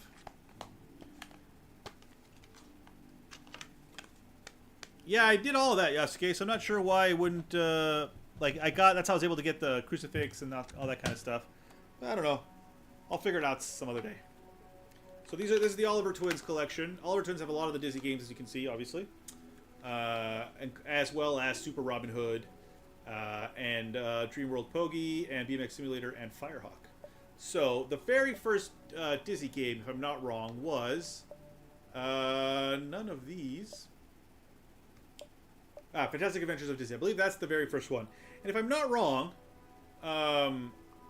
Eugene played the NES version on stream, if I remember correctly. Oh, excuse me, Codemasters.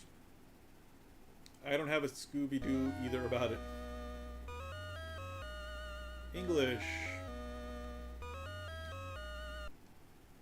Daisy has been captured by the evil wizard Zax. Only Dizzy is brave and clever enough to rescue her from a terrible fate.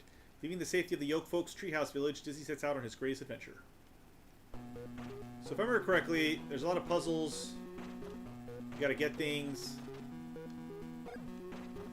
Like, yeah, there's 249 stars left. As well as a key. Yeah, 248 now. Oh, this is the NES version. So why do I need to do select? Dizzy's door key, okay. So I can only carry 3 things at a time. Whoops, wrong button. Carrying, yep. So how do I use... There we go, okay. Alright, now we're outside.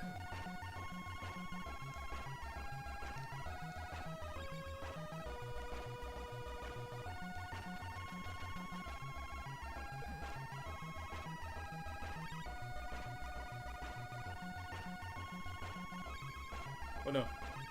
Pick that up. Alright, so I can put stuff down and then pick it up. Oh, that hurt. Okay. So don't touch any of these things. Oh, that takes away my damage. Good. Now, do I have to get all these stars? Nobody knows. I assume yes.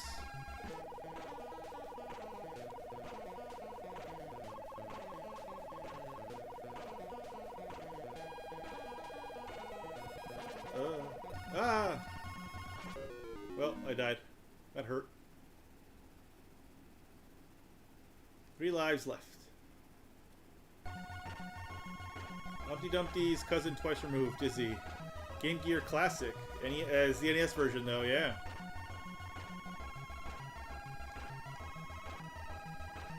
Oh, so I can't go that way yet. Okay. I guess we should go down. Then.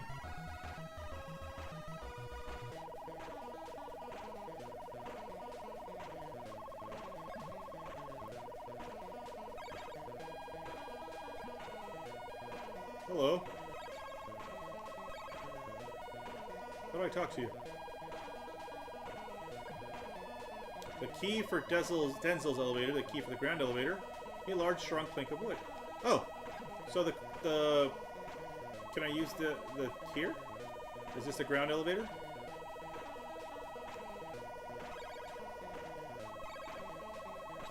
Okay. Very good. Oh, wait. Oh, no, okay, okay, good.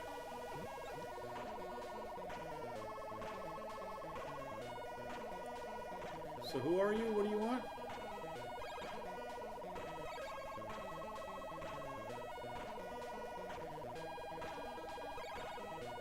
Ah!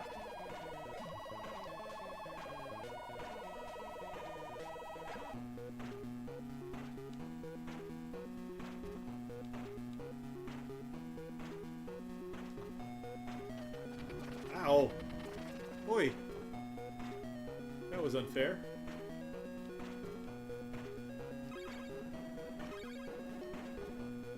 What is this thing? Tasty looking cooked chicken, okay.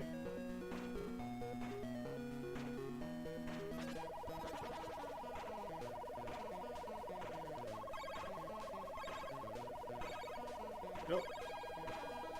I would assume all the king's horses and all the king's men is who to talk with? Yeah, maybe. Well, I don't seem to know how to... Oh, I ate something. Can I talk to you by... No? Okay.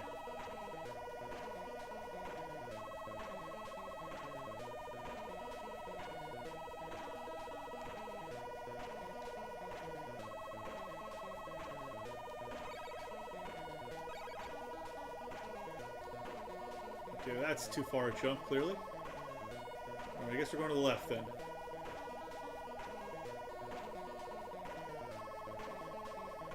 I wish I could talk to you. Can I climb the ladder? No.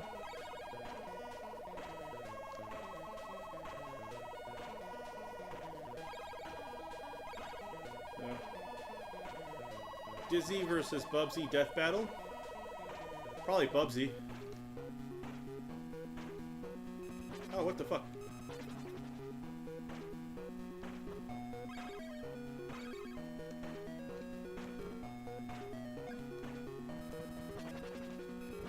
Why are you like this? Is there just no way past them?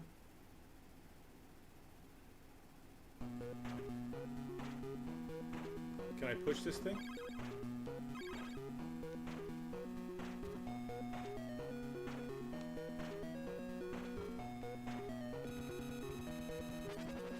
My God.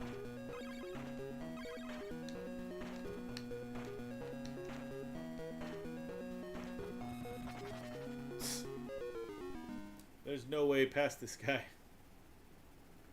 That's it. Last life, I think. Yeah, last life. That's what it says.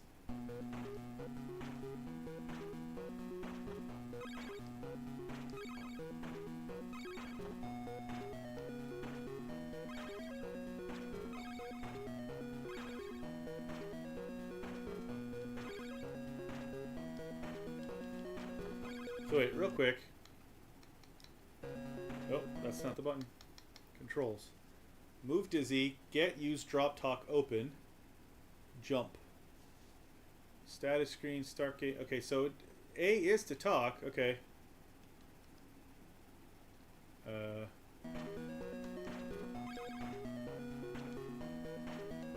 So why can't I talk to that king guy?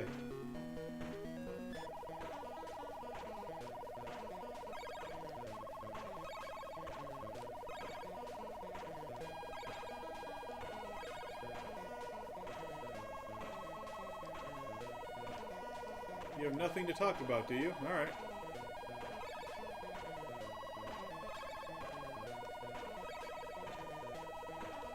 I don't know what to do next. Maybe I can make that jump. No, I don't think so. In fact, I'm positive that I can't make that jump.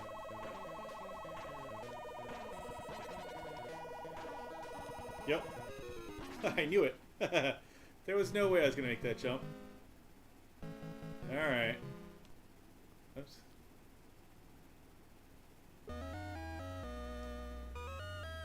Alright, let's see what other games. Let's see, they have the, yeah, what is this, Dreamland Pogi? Travel through 15 sugar-coated levels of platforming action with Dizzy's lovable pet Fluffle, Pogi. Another rediscovered classic game from the Oliver twins, Dreamworld Pogi puts Pogi in the starring role as he devours sweets and collects stars. Pick up power-ups to temporarily turn the tables on your foes. You'll need to be light on your feet to help keep Pogi's dreams from becoming nightmares. Dreamworld Pogi was originally announced back in the early 90s, but it remained unfinished until 2016, when a community effort managed to take the existing work that had been done on the game and polish it up to a completed project. Alright. Give Dreamworld Pogi a try.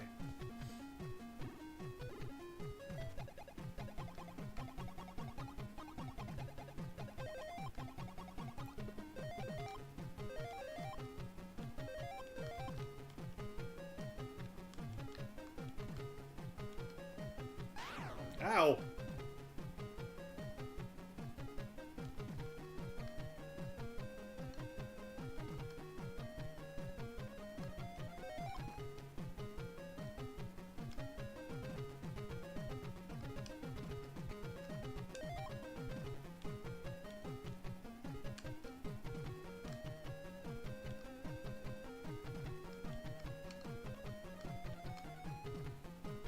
Oh no.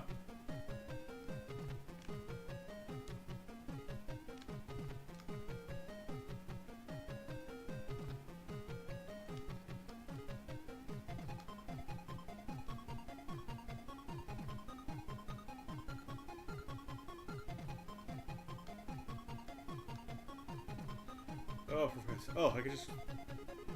Oh, never mind.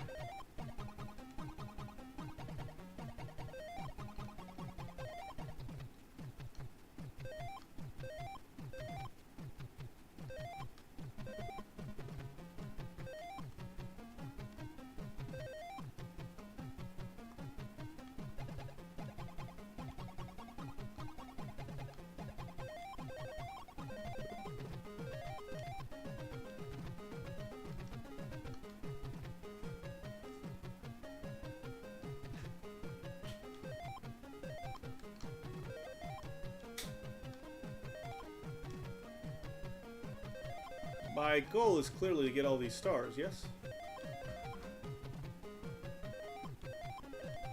But I'm missing two. At the very beginning. What are these clown boxes for?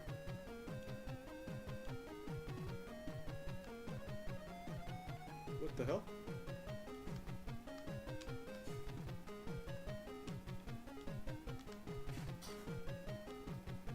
Okay. Weird.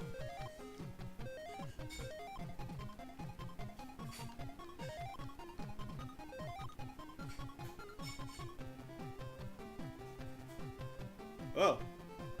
Ah, but I didn't get all the stars. Okay. Oops. So that was level 1, I think.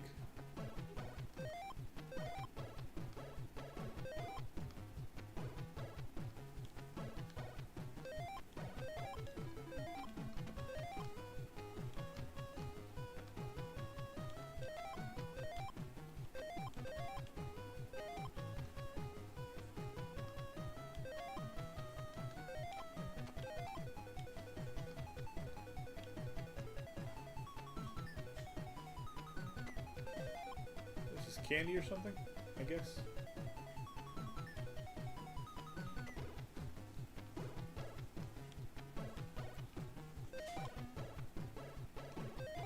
Oops.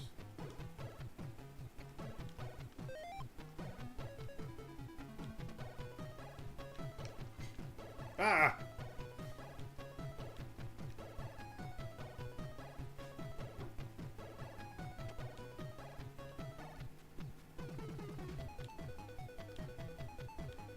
I think it's just candy.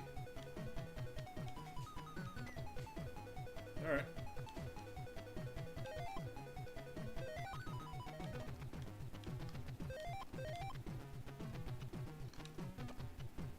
Let me in.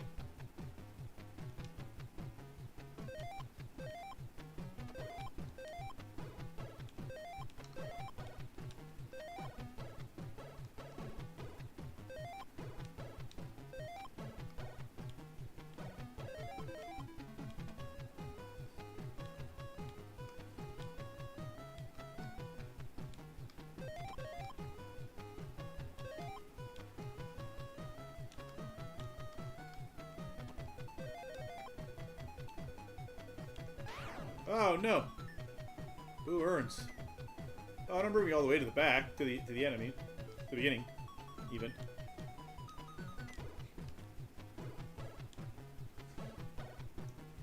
Oh. Boom, boom, boom, boom.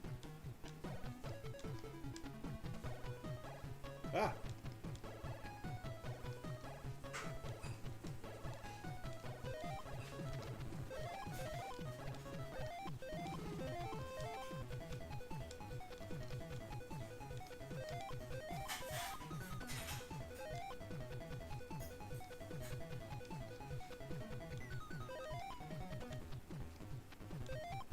Hey, we got them all.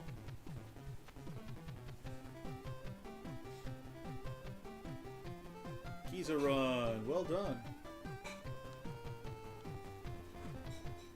Ooh, piece of candy, piece of candy. Ooh, piece of candy. Yeah. Alright. There's 53 stars in this one. I don't trust it.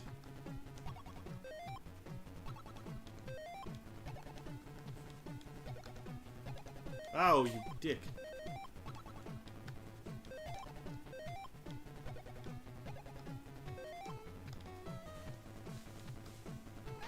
Oh.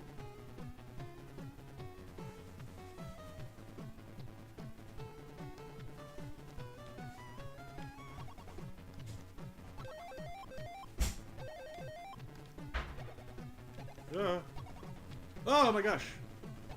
He's hard to control when he's running around like a crazy person.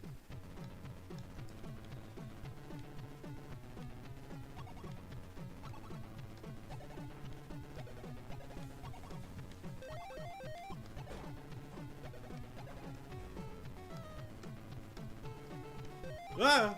Ah! Ah! Okay, okay. No, thank you.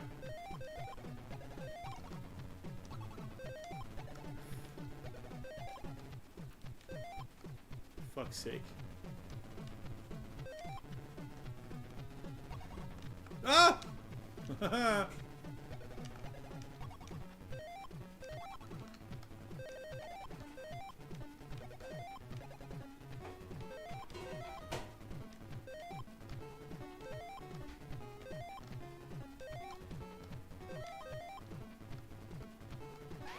You are a dick. You are a dick.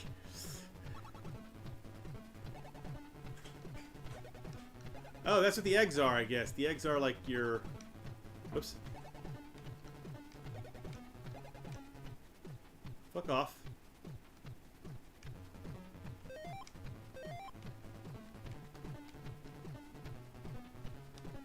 We did it. Whew. We got all the stars.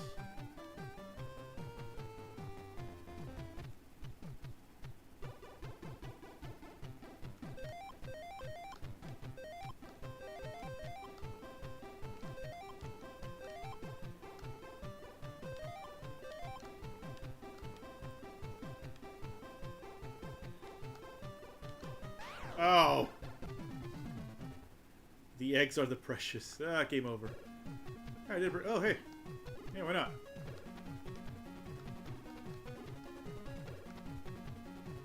I got a bronze, apparently.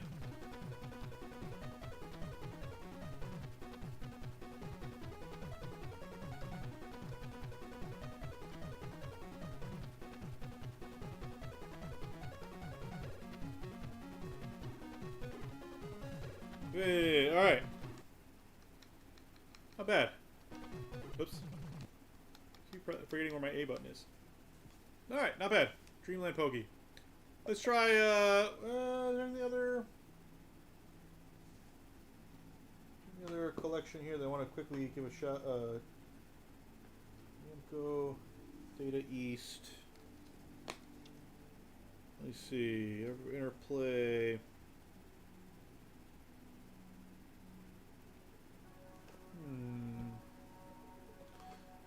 You know what? I do want to try, actually, Renovation.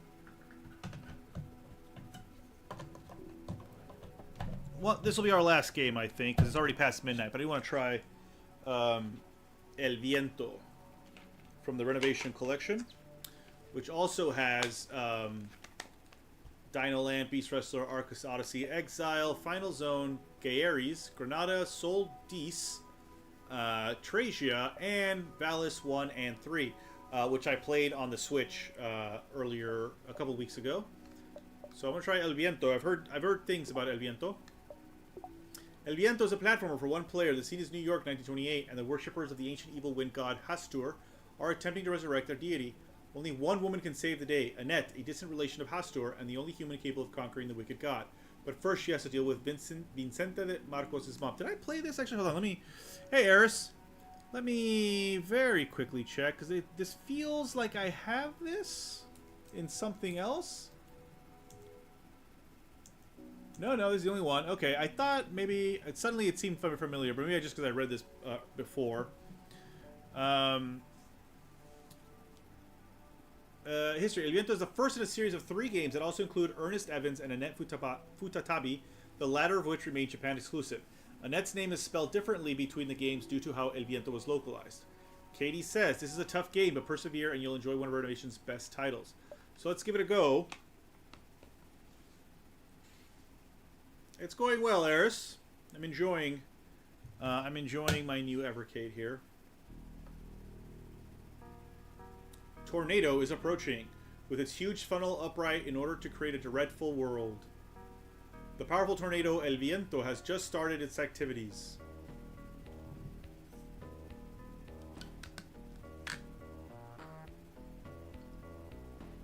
Oh, but they're not... I mean, well, I guess they kind of are ROMs. But, I mean, they're official ROMs, if they're ROMs. Because these are all on carts. Specifically made for the Evercade.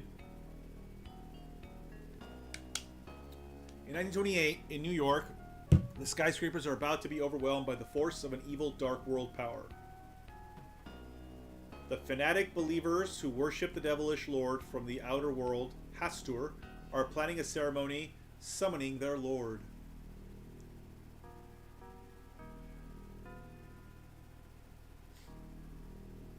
Ah, that's a face. The founder of the religion, Henry, is plotting the destruction of mankind by summoning of Hastur. Or by summoning Hastur, probably. Restiana, a young woman who was given power by Hastur. Vincenta de Marco, kingpin of the Mafia group, pulls strings in a conspiracy with the religious group for the summoning of Hastur.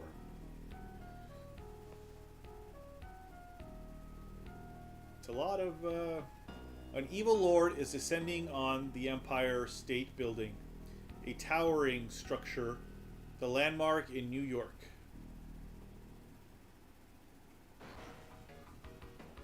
A young girl comes to smash their terrible ambition. So I'm not El Viento, apparently. Annette is destined to confront the religious group despite her accursed blood relation with Hastur. I believe Hastur is a Cthulhu Mythos name. It's one of the old dread gods or whatever.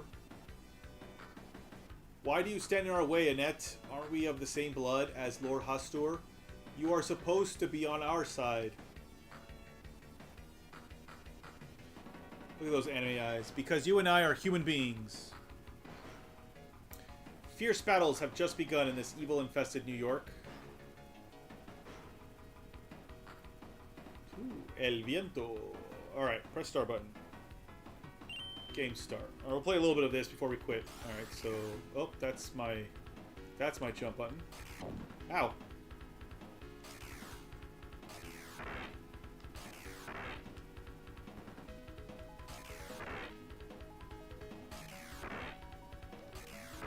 Whoa! You dick.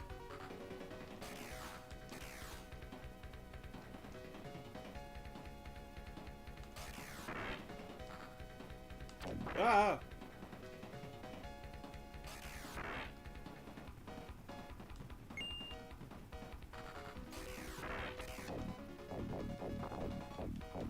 Oi!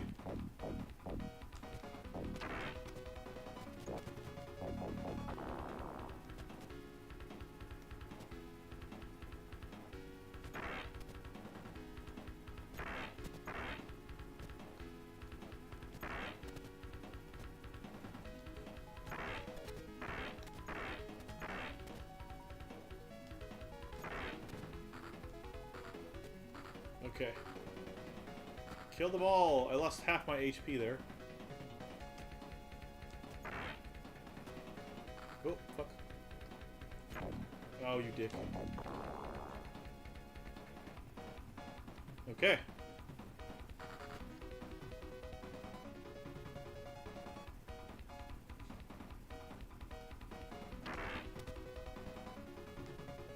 Oh, I like this.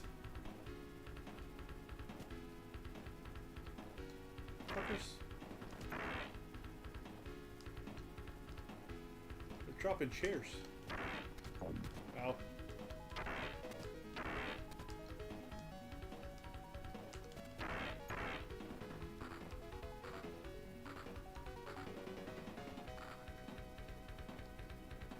Oh no.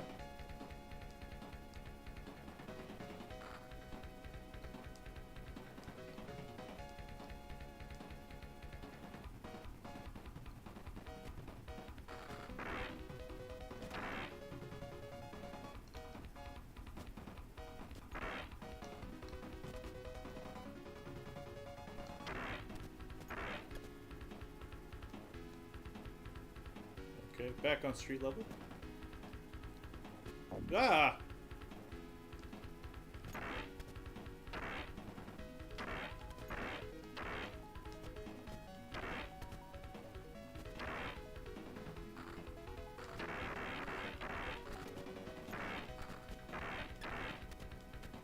Oh.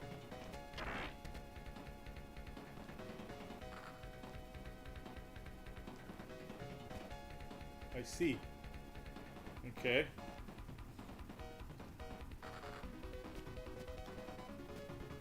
Why is this cracked? I don't know.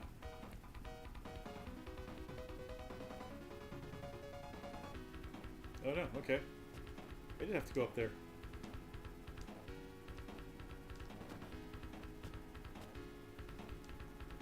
What the heck?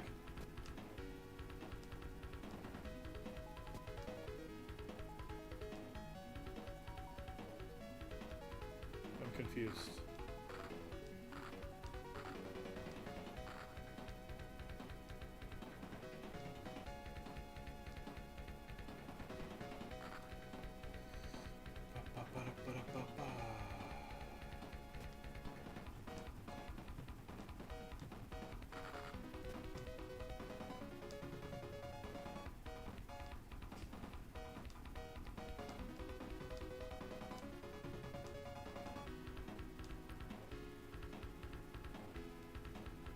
Okay, and then? Doesn't help me at all.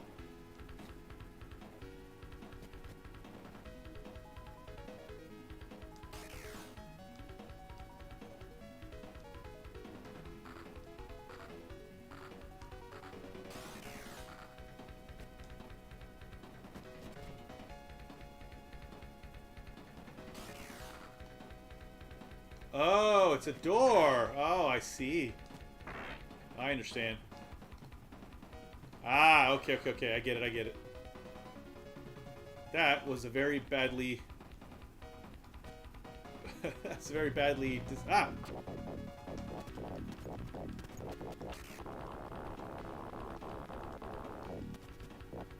That was a very badly...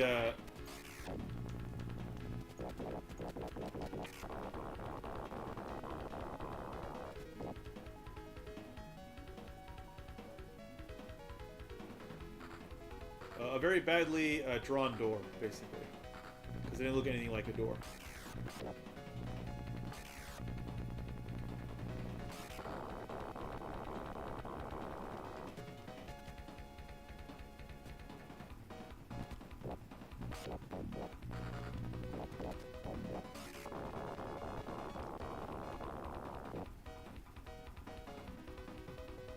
That's the direction I'm going. How'd I end up back on the... That's a door. Now we know.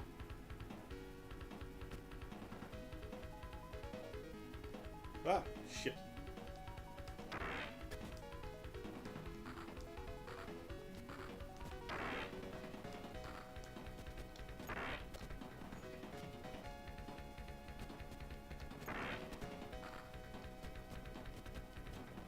That's a door. That's also a door. Is this a maze?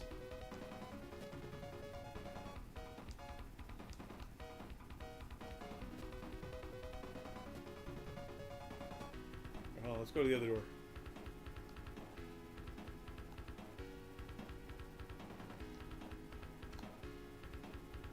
Aha! Health. Very nice.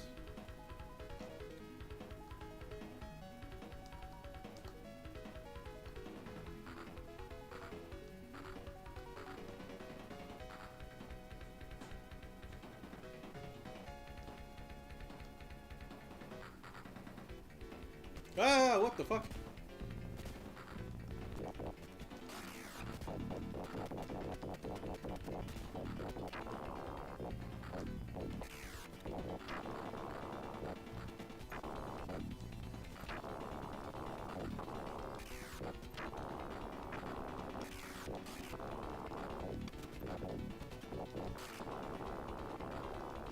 For fuck's sake.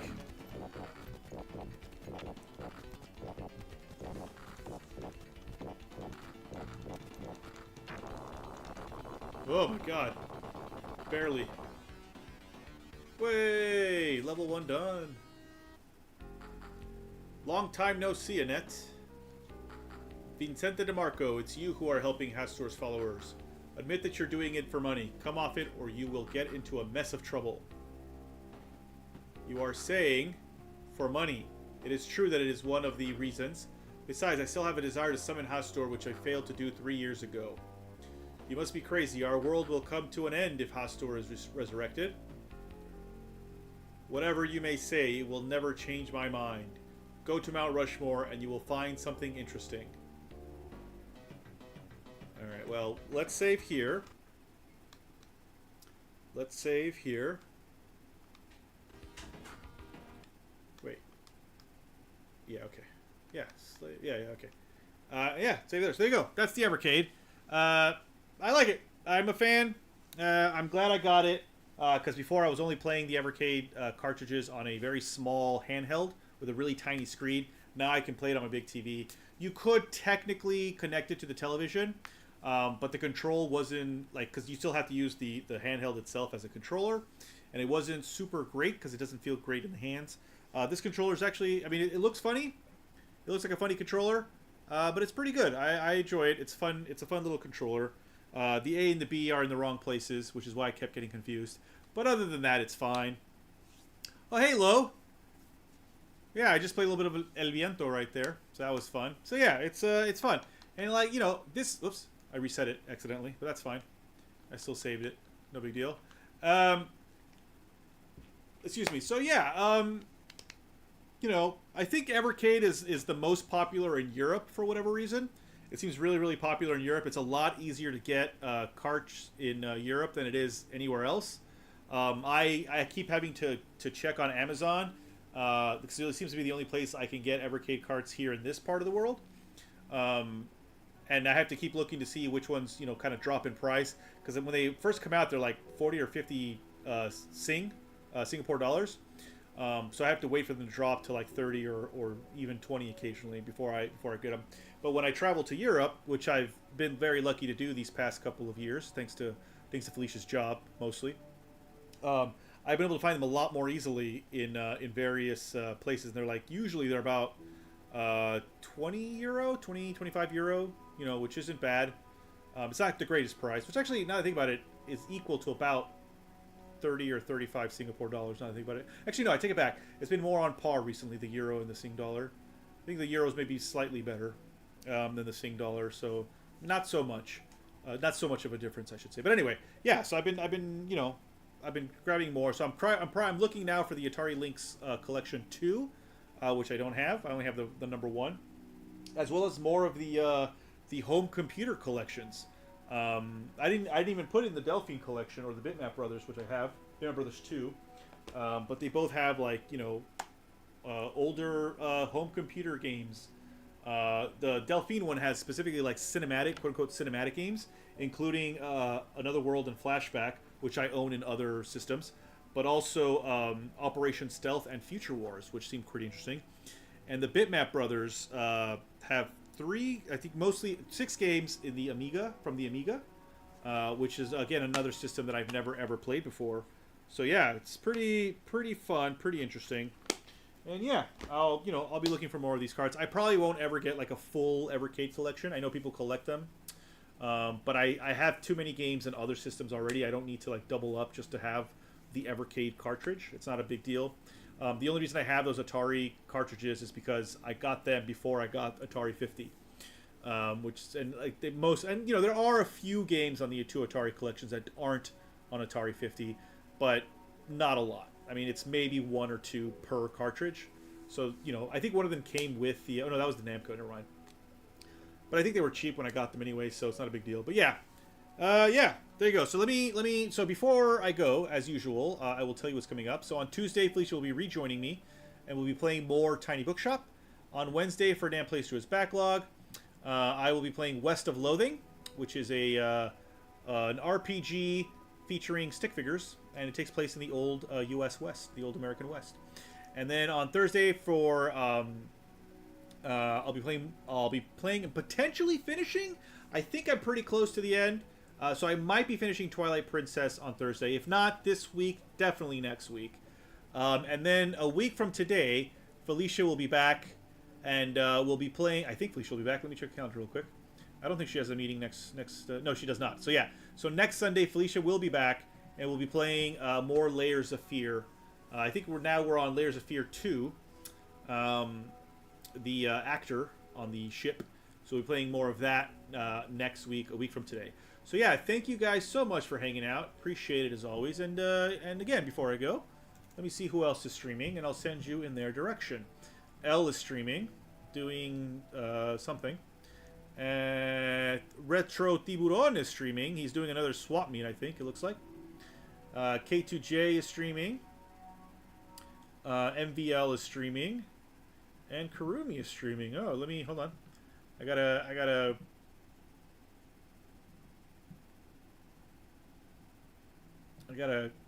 open these all up. So, L is doing a chill stream. Chill stream and commissions is what they're doing. They'll probably play some games later, as they usually do. So there's L. Oops, sorry. That was Retro Tiburon right there. He's at the swap meet. A flea market, a swap meet, a remate, whatever you call them. and he's looking. He's just trying to find some stuff. I don't know where he is exactly, where in the world he is. But yeah, check him out. He's looking for stuff. I'm sure he'll find some interesting things, and maybe he'll buy them for you, and you can pay him back later if you live near him. There's Tiburon. K2J is playing some Fortnite. Let me get his link. Come on, stop being a dick. YouTube does this weird thing now where it won't just link to the video itself. It's always also a video plus something extra, which you don't need. Thank you, Lo. You also have a great week. MVL is doing Legacy of Kain on the Evercade. Look at that. MVL is also doing some Evercade goodness. He's playing the Legacy of Kain collection on the Evercade. Again, these are games that I won't be buying on the Evercade because I already have the PlayStation version. So no need, the PlayStation 5 version. So no need. But yeah, MVL Gaming is in the UK, which is huge. Evercade is huge in the UK, so he's definitely someone to be asking about Evercade stuff. And then Kurumi finally is playing Trails Through Daybreak 2 right now. So here we go. Here's Kurumi. There you go. So that's 5 different people you can go check out. Go hang out with. Give some likes.